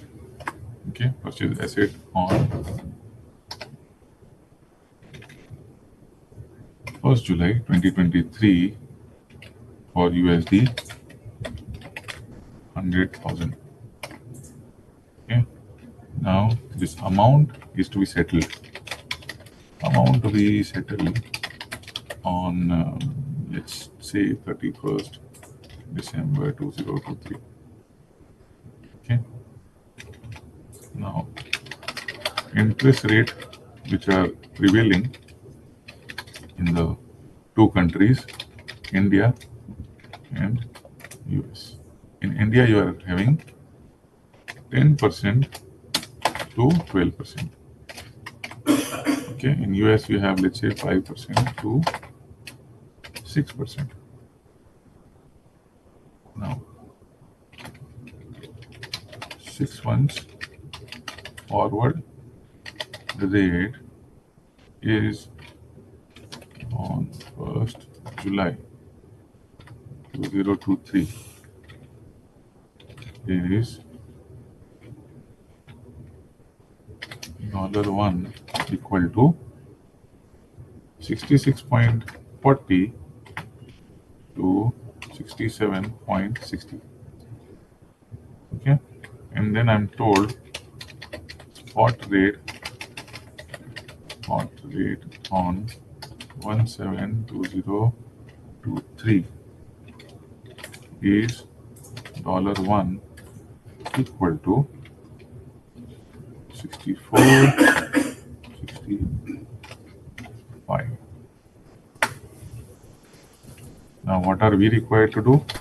You are required to calculate net loss or gain that will result from money market hedge as compared to hedging through forward contract. So here we are going to learn two things simultaneously. We are going to learn first of all how to compute net loss or gain using money market hedge, and then we will also compare, because if I try to compare money market hedge in isolation, I may not be able to identify the differential benefit of it, right? So I compare that with a forward contract, and then we will be able to identify whether money market hedge is better or forward contract is better. However, remember, whatever decision we arrive over here, it is situational, right? So depending on whichever gives me benefit, I will obviously opt for that particular hedging technique. There is no hard and fast rule that MMH is always going to be profitable or gainful for you. It is quite possible either of these techniques may be beneficial to you. So with that particular disclaimer in place, now let us start. So first and foremost, I have purchased an asset on 1/7/2023 when my value is USD 100,000, which basically means I have an obligation to pay USD 100,000 on 31st December 2023. Sir is starting investing in USD today. Yes, but before we start, I'm just explaining the question first and foremost, and then we start analyzing. Okay. Next, I have interest rate also available. Now, interest rates are given to me as if it's a bid rate and ask rate. Can you see that? It is 10 to 12%, 5%, 6%. So just like you have Forex quoted, similarly here you have the quotes Borrowing available, is two-way quotes available for interest rate as well. What does that mean? If you want to invest in India, you will get how much? 10% rate of 10%. and if you borrow from India, you will have to pay 12%. 12%. Similarly, if you are going to invest in US, you will get 5% return, and if you borrow in US, you will have to pay 6%. 6%. Okay. Spot rate is given to us as 64, 65 today. That is 64 is my bid price and 65 is the ask price. For a 6-month forward rate, we are given the rates are 66.40 as a bid rate and 67.60 as the ask rate. Now you are required to calculate net loss or gain that will result from MMH. Okay.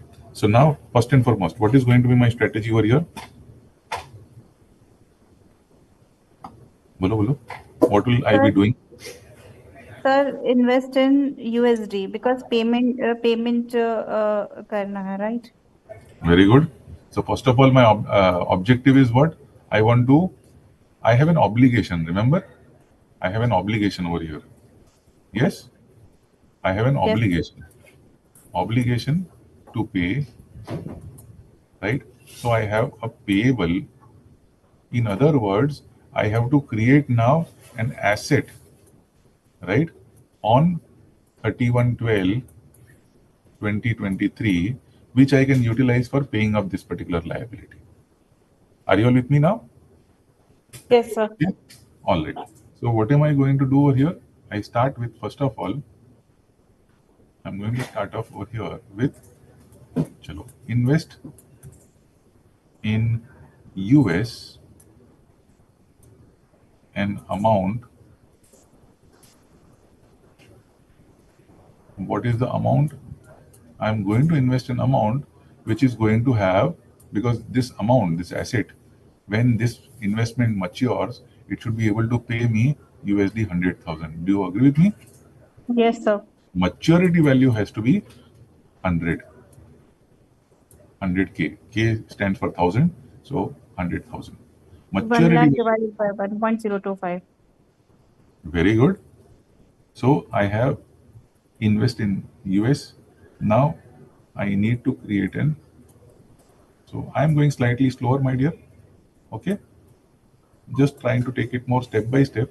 In the examination, obviously, you will not to go through all these steps because then your process will happen a lot quicker, right? So I'm going to create a dollar asset, right, which is going to be due on 31st December, right? Due on 31st December 23. So it has to match my obligation date. Now I have a dollar liability, right? So 31/12 dollar liability is of 31/12/2023. Remember, at the end of the day, I'm creating this dollar asset for meeting this particular liability. Am I right? Yes, sir. Okay. All right. In fact, let me wait a moment. I should actually be doing it like this. I have a liability, so I create an asset. And what will be the amount I will invest? I will invest an amount which is going to have a maturity value of 100K. Right? Now, what will be the present value of this investment? Present value of this investment will be how much? 97,560.975. How do I तो get that? 6 months है. I 1 will lakh first of all, divided by 1.025. so first and foremost, yes. So I will say maturity value is 1 lakh. So I'm going to receive interest on that. But remember, interest is for 6 months, right? So I say 1 plus, in US, when you invest, you get 5%, but 5% is for whole year. We are going to have half year. So 1 plus 2.5%. So this amount comes to what value? 97,560.975. 560.975. Okay. So this is my dollar value. So this is the amount which I'm going to invest for a 6-month period, which will earn me interest. This is going to earn me, I'm investing this amount, invest 97,560.975 for 6 months at 2.5%, right? For 6 months.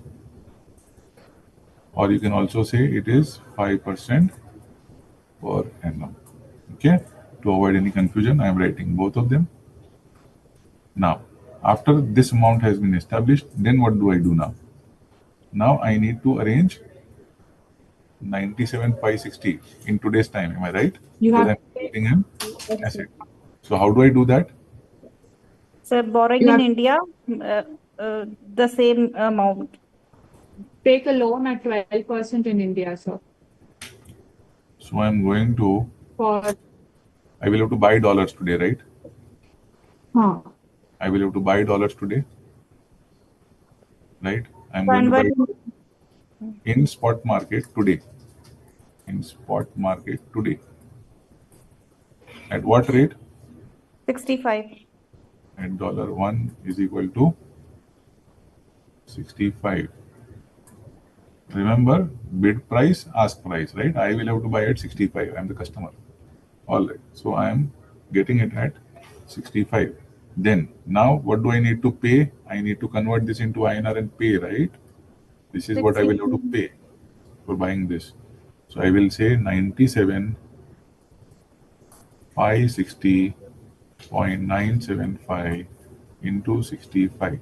So what is this value coming to? 63 lakh 41,460.3.375. 63 lakh lakhs 41,463.375.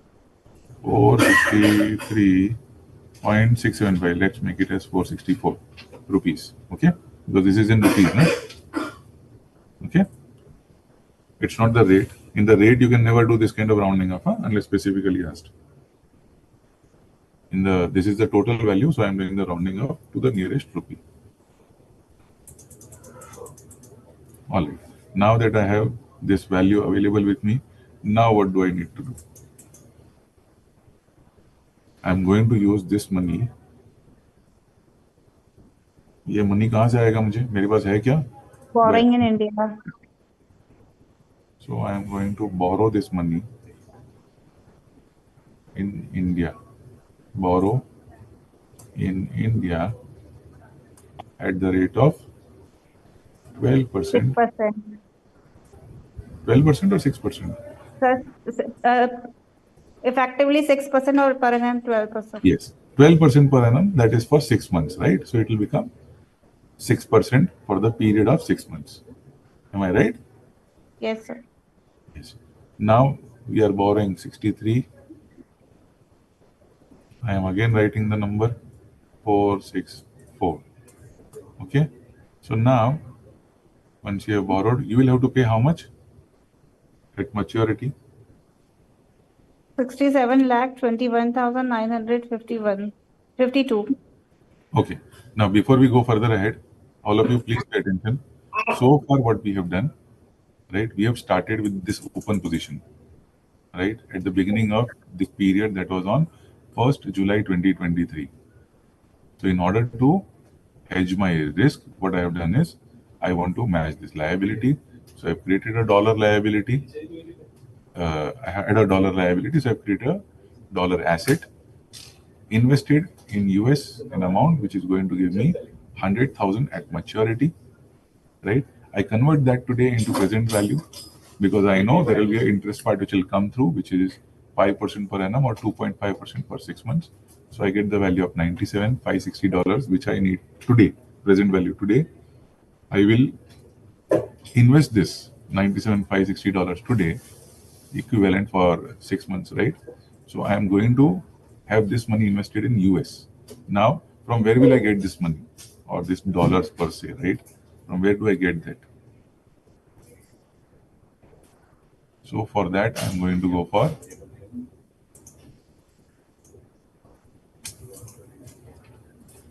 I'm going to borrow that. I'm going to borrow this, right? So I'm going to buy in spot this money, but I don't have the money, so I will borrow that money in India at the rate of 12% per annum, which is nothing but 63,41,464. Now, this we have done. The position so far has closed till 1st July 2023. Now, on maturity, what will happen? That is going to start now. So from here, the story starts for as on 31/12/2023. Okay. So far, whatever we did on 1/7/2023. Now we start with 31st December 2023. Okay. So how much will be my borrowings now due? I will have to repay money, right? 6341 464 into, I have to pay with interest 1 plus 6%. Am I right? What is this amount coming to? 67 lakhs 67 lakh 21,000 21,000 951.84. 952. I will round it off because this is the total amount, so I can round it off. In the rates, please note, never round off in the rates, okay? Unless specifically asked. Okay, so 67 lakh 21,952 is what is my obligation. This is going to be my net outflow.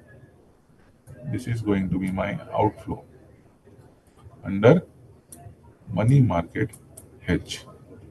So on due date, if I pay this much amount of money, all my worries are taken care of. Do you agree with me?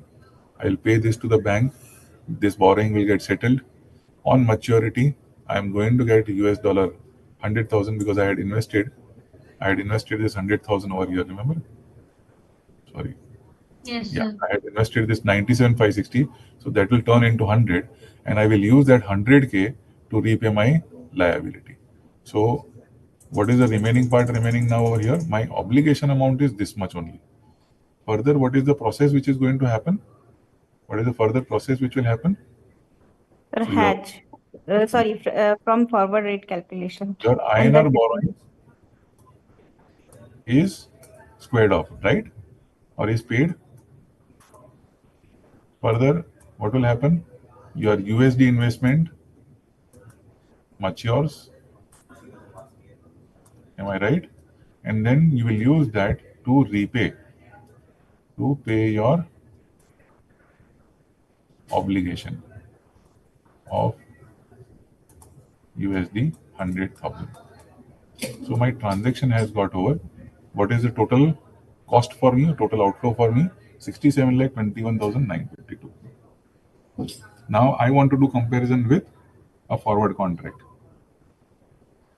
So shall we start with the forward contract so that I can do the comparison now?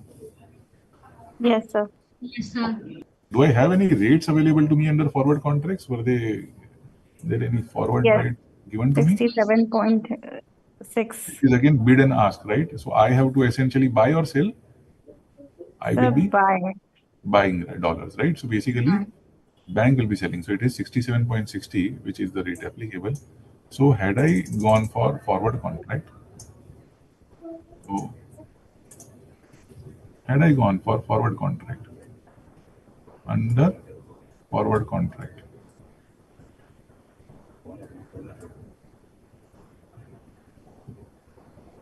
okay, under forward contract, how much would have been my outflow? Outflow would have been how much? 67. 67 lakhs. 100,000. 60,000. 67.60. Am I right? 67.60. Yes, sir. 7,60,000. Now, which one is beneficial for me? Remember, these both are outflows, not inflows. Sir, MMH. Comparison, which one is having a higher outflow? Forward is having higher output. So, what should be my strategy over here? Money market hedge would opt for. So, differential flow here is saving, right? But Yes, saving sir. for whom? If I go 28. for money market hedge minus forward contract, so I get 67 lakh 21 28,048. minus 67 lakh 60,000. So there is a saving. There is a saving of how much? 30 28,000 something. 28,000 or 38,000? 28,000. 38,048. This is 61, this is 21, na? Yes, sir. So 38,000, 48 rupees. 48 40. rupees. So now tell me what is my conclusion. Please tell me what is my conclusion now. We have already found out the answer also. So what is my conclusion over here? So we using MMH for the payment of this transaction. Yes. So money market hedge is better. More beneficial for us. Yeah, better, or you can say beneficial. Yes, more beneficial than forward contract, right? Are you all with me? Yes, sir. Okay. This is a very, very important topic from your examination point of view, because you will find there are a lot of questions where you will have hedge, money market hedge, and fixed forward cover, and then you will need to do the comparison between the two. Okay, so this is something which is very, very important. So please ensure that you are essentially prepared for that kind of a topic. Okay, all right. So even for before I go further ahead, let me again take you back to this particular question once again, to be on a safer side, so that we have essentially noted the entire concept, right? We took the question where we said we have an purchase asset on 1/7/2023. We have obligation of 100,000. Amount is to be settled on 31st December 2023. Interest rate prevailing, we are given India and US. And then we were given the 6 months forward rate also, right? Both bid and ask. Spot rate is given to us, bid and ask both. And you are required to calculate net loss or gain that will result from MMH as compared to hedging through forward contract. So we identified that. But what was the process? First and foremost, I identified, do I have an obligation to pay or do I have a receivable? So here, since I had purchased an asset, I have to pay on 31st December. So I had an obligation. So I had a payable, right? Now, in order to offset the payable, I need to create an asset on 31st December. So I will start today creating a liability so that I can create an asset for the future. Am I right? Right? So Yes, sir. I have a dollar liability. To offset it, I need to create a dollar asset. So what I will do is I will invest in US an amount which will give me at maturity my obligation of 100,000. Right? Then I am going to invest that in the market today. How much? The present value of that 100K. So I do discounting. Discounting is done by the rate of interest prevailing in that country. You are given it is 5% and 6%. So when you invest, you get only 5%. But this is 5% per annum. So what I will get is 1 lakh divided by 1.025, or in other words, you can say 1 plus 5% divided by 2, because it is for 6-month period, right? We get $97,560, 0.975. We invest this, and for 6 months, right, I will get this amount converted. Now, I don't have the money today, $97,560. So where am I going to get that money from? So I'll convert that into INR in today's spot market rate. How much money do I require? I require 63.41. I don't have the money, so I'm going to go to the bank, borrow it in INR. So I'll borrow in India at 12% per annum, which is at 6% for 6 months, right? So I will borrow this money, pay this money to buy the spot, and I will have the dollar asset created, and my liability right now is created in INR terms. Can you see over here, by doing this, what I have done is I have essentially traded my dollar liability for a rupee liability. This is the reason why money market hedge helps you in ensuring that you create the liability in the currency or in your local currency in which you are comfortable, right? So I have got now a borrowing in INR. Now, this completed my process as on 1st July 2023. Now from 31st December, what will start happening? You will obviously have all your obligations coming up. So I need to pay up to the banker from whom I took the INR loan, right? So I will essentially pay back 67,21,952. That is a total outflow for me in money market hedge. I don't have to worry about anything else. Why? Because as far as once my INR borrowing is paid off, obviously my investment will become due on this date. I will use that money and direct my bank to directly pay my obligation of USD 100K.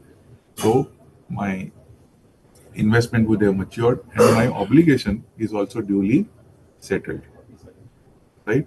Had I taken that position under forward contract, then forward rate prevailing is at 67.60. So I would have paid 67 like 60,000. Now when I compare the two, there is a clear saving of 38,048. Conclusion over here is MMH is better than forward contract. Now remember, as I told you a disclaimer earlier also, this is not a standard rule. Every time you will need to identify which one is better and then accordingly opine on it. There is no standard that MMH is always going to give you better returns or results compared to forward contract. Okay, would you like to solve one more question on this? Shall we do one more question on this? Monica, are we there? Am I Yes, audible? sir. Yes, sir. So what would you prefer? Should I go to the next concept or would you like to solve one more question on this, Pooja, Usha? Yes, sir. Shall we take one more sum or should we go to the next concept? Tell me, The beta. next concept Concept is you can take understood. that. Yes, you can go to the next question or next concept, sir. Okay, all right. So now we go to the next part, which is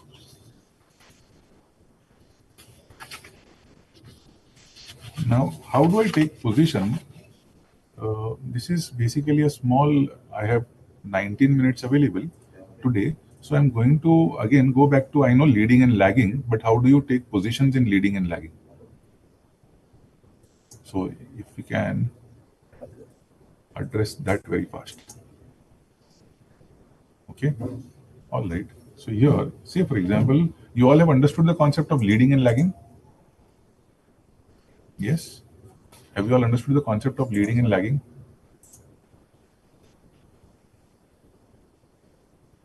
So leading in context of payment and lagging in context of receiving time, kind of when we got money from any export, and Hmm. leading is kind of when we pay for any import, right? I Yes. guess. Leading basically means making payment before due date, right? So yes, sir.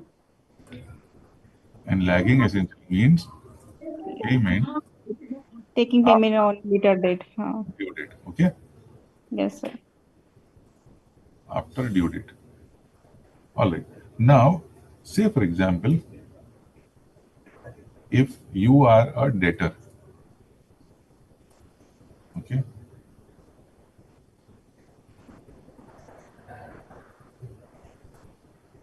if you are a debtor, okay, and I'll take foreign currency over here and domestic currency over here. Now you have to tell me what will be the approach that we will take, right? So say for example, if foreign currency appreciates, domestic currency that obviously means is depreciates, right? So tell me what will be the approach that you will take? You will take leading or lagging. So approach Leading, is sir. either leading or lagging, right? My debtor is there in foreign currency where my foreign currency is going to appreciate and domestic currency is depreciating. So I am debtor means I have to pay obligation, na, sir? Debtor means I have to receive, na beta? We are Okay. the debtor. So we are debtor. Let's say we are debtor, okay? So we are writing in the book of debtor. We are debtor. So what do I do? Leading. If I am the Leading, debtor, sir. that means the other person is creditor, right?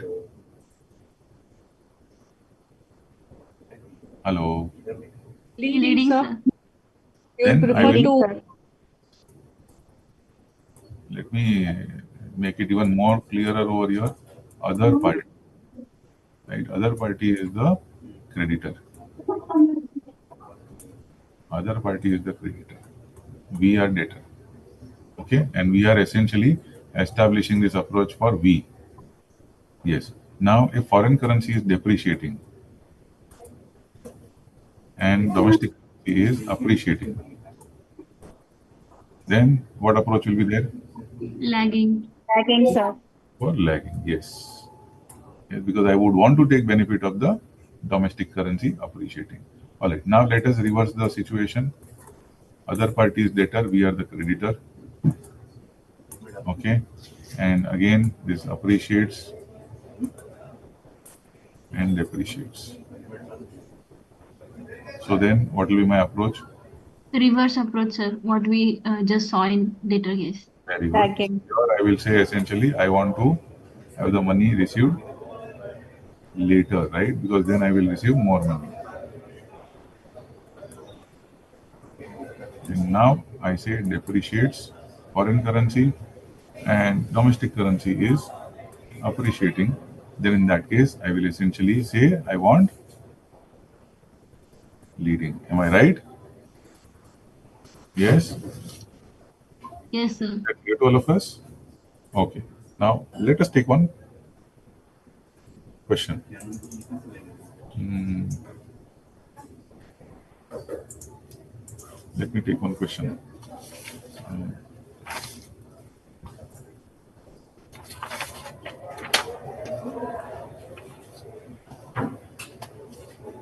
This is also another decision-making question which is there in your exam. So that is the reason I'm choosing to take this particular concept.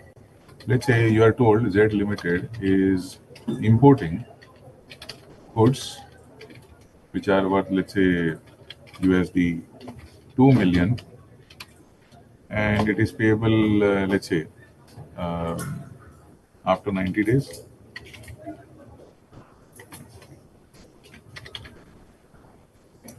Okay. Now, overseas supplier has offered 60 days interest-free credit, and for additional 30 days at interest of 8% per annum.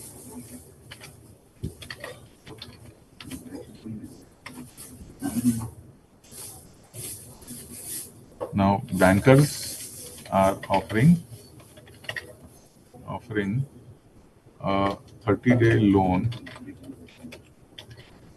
at 10% per annum.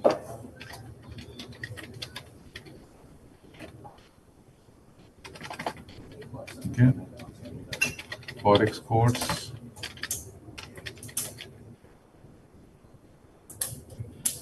is spot USD 1 is equal to rupees 56.50.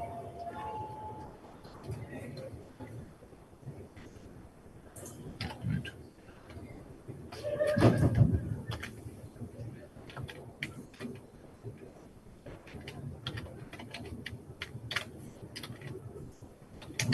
Is 57.10 and 57.50. This I am taking for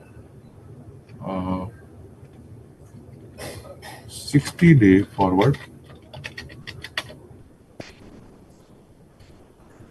and this is 90-day forward.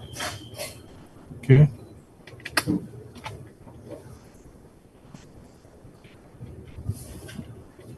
Now you are to decide what you have to decide whether you want to pay the supplier in 60 days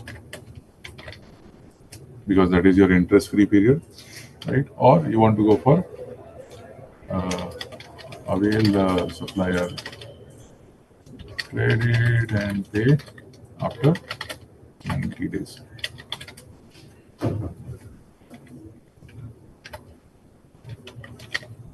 These are the two options which you need to evaluate.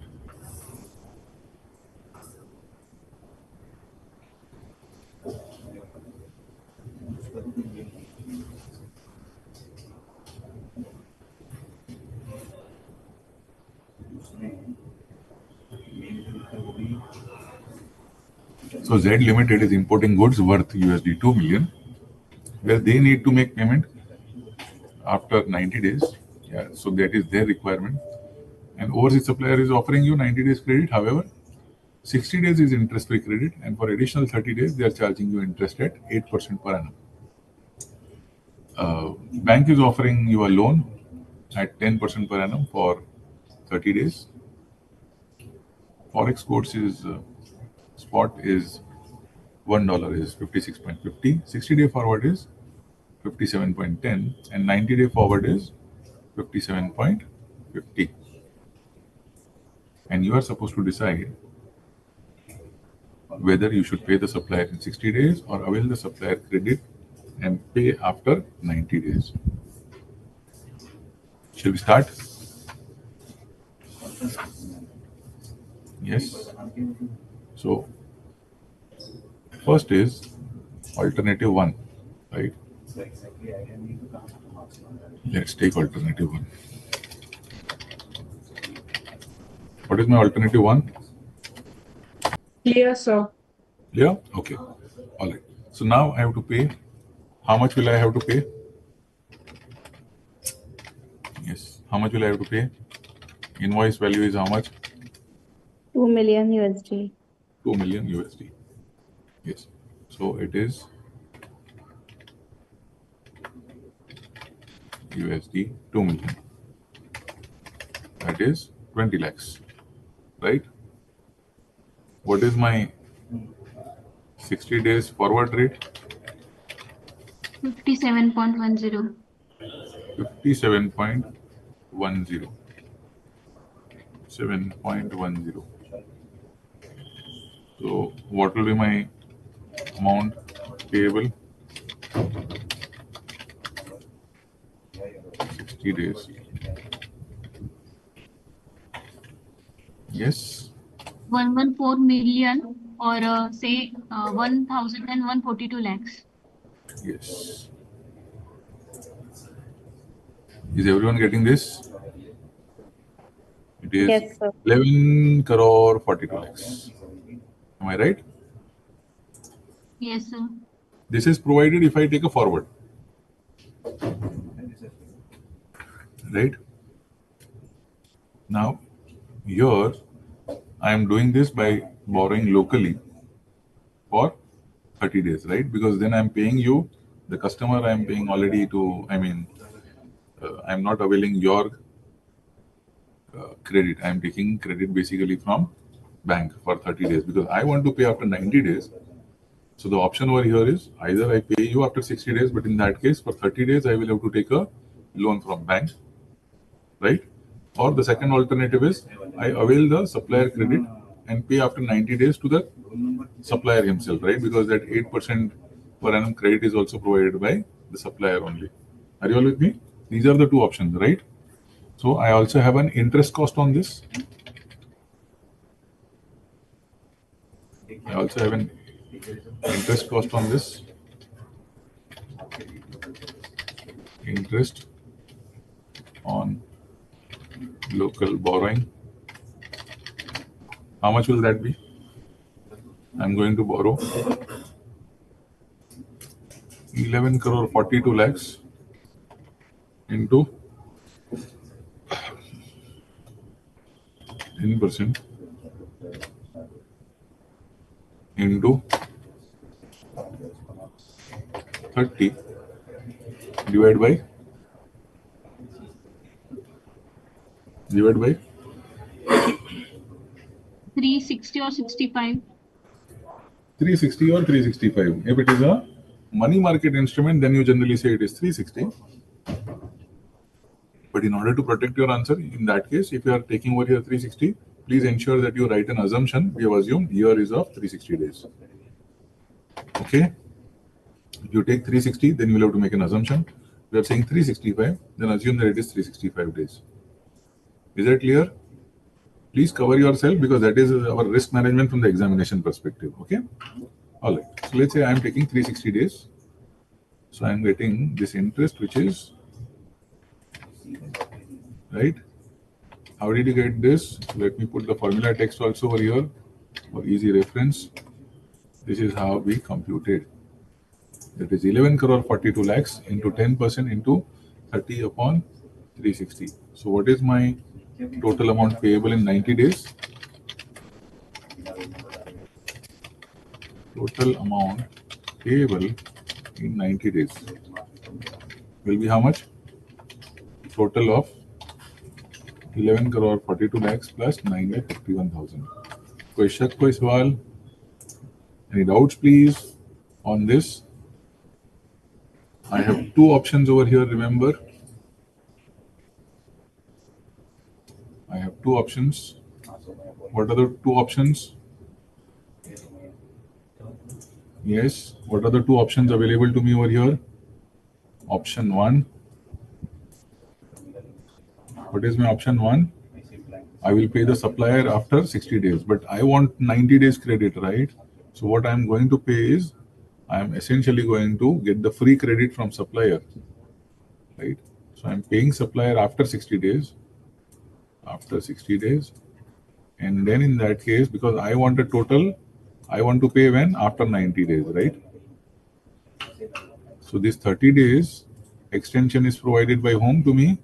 That facility is provided by the local bank, because I have borrowed from the local bank at the rate of 10%. Are you with me? Yes, sir. Okay. Now what is my option 2? In option 2, I have to pay to the supplier after 90 days. I don't have to arrange for a separate loan, but remember, here also my supplier is going to charge me invoice value, and plus he is also going to charge me 8% 8% rate.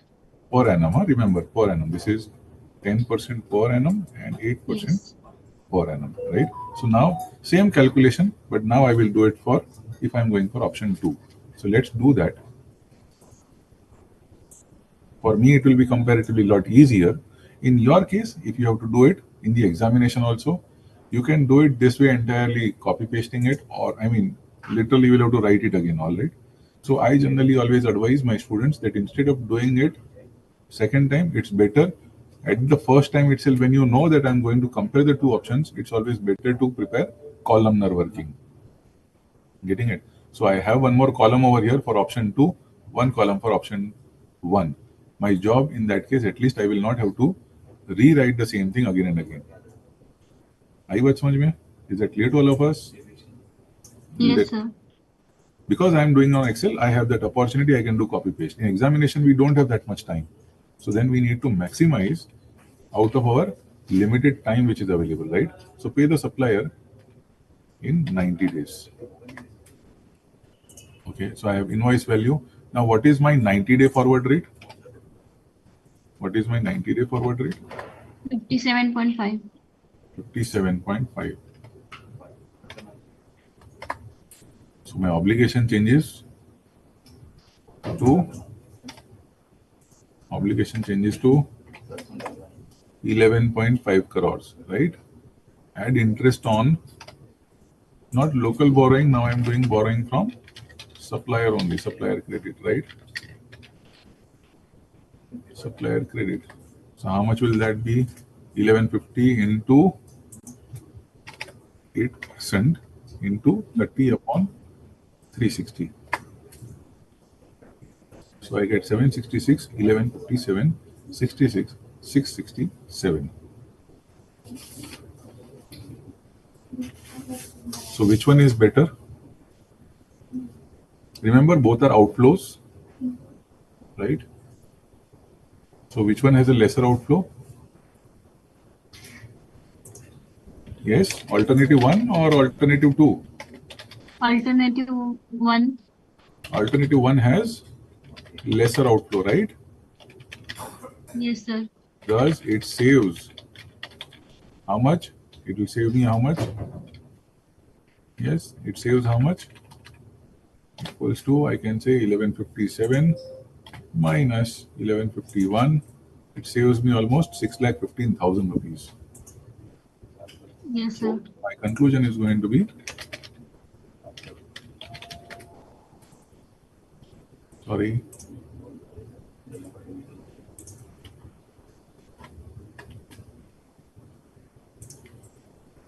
yes.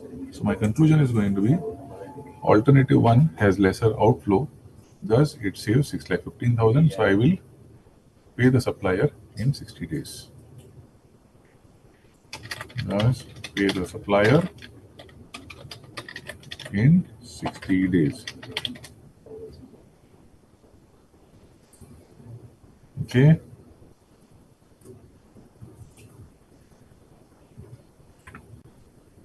Got it, everyone?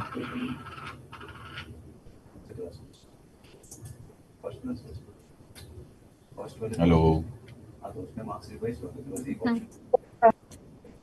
Okay. So before we conclude for the day, in the last 2 minutes, let us recap again what we did for the day. We started with today exchange rate forecasting. So what are the techniques of exchange rate forecasting? Then we started with exchange rate determination. And from there, we started with exchange rate theories. There are two theories which we studied: interest rate parity. Interest rate parity, we have already done the example also, which was about covered interest rate parity. And we also did covered interest arbitrage based on that, right? The arbitrage option that we did, it basically captured both the elements, right? Interest and also the forward. Because there are two elements in it. If you see in this particular concept itself, what is that? If the forward rate, the discount in the forward rate, discount or premium in the forward rate can essentially have an impact on the interest factors, right? So that can be the only factor which can take away. And that is why when we do the arbitrage, we essentially focus on availing and identifying what will be my option, right? And that is how we do the identification of the strategy. After that, we also learned about the second concept about purchasing power parity. Purchasing power parity is of two types: absolute and relative. Absolute is predominantly, you can say it is obsolete method, or you can say it is very, very academic exercise, because it creates a lot of confusion, as we proved over here, that the same currency may have different rates of exchanges available due to Big Mac index, right? So the one which is generally in vogue in practice is relative purchasing parity, where we use inflation numbers, right? We also identified how we calculate the expected spot rate after 1 year or even after 10 years, right? You can do this individually also, or you can essentially use raised to the power of number of years, because it has a compounding effect, right? Then we looked at hedging. So hedging as an option, you have 6 internal options, internal techniques, and 2 external techniques. Today we learned about money market hedge, and we also learned about how leading and lagging decision making is being done with examples. Okay, we will continue on this hedging part again in the next session also. Any doubts, any queries? So, I hope the reception was clear. My voice is clear enough. Okay. yes, sir. So thank you, everyone. Thank you, And sir. Thank you, sir. Have a nice day. thank you. Same to you. See you again in the next session. All the best. Yes, sir. Thank you, sir.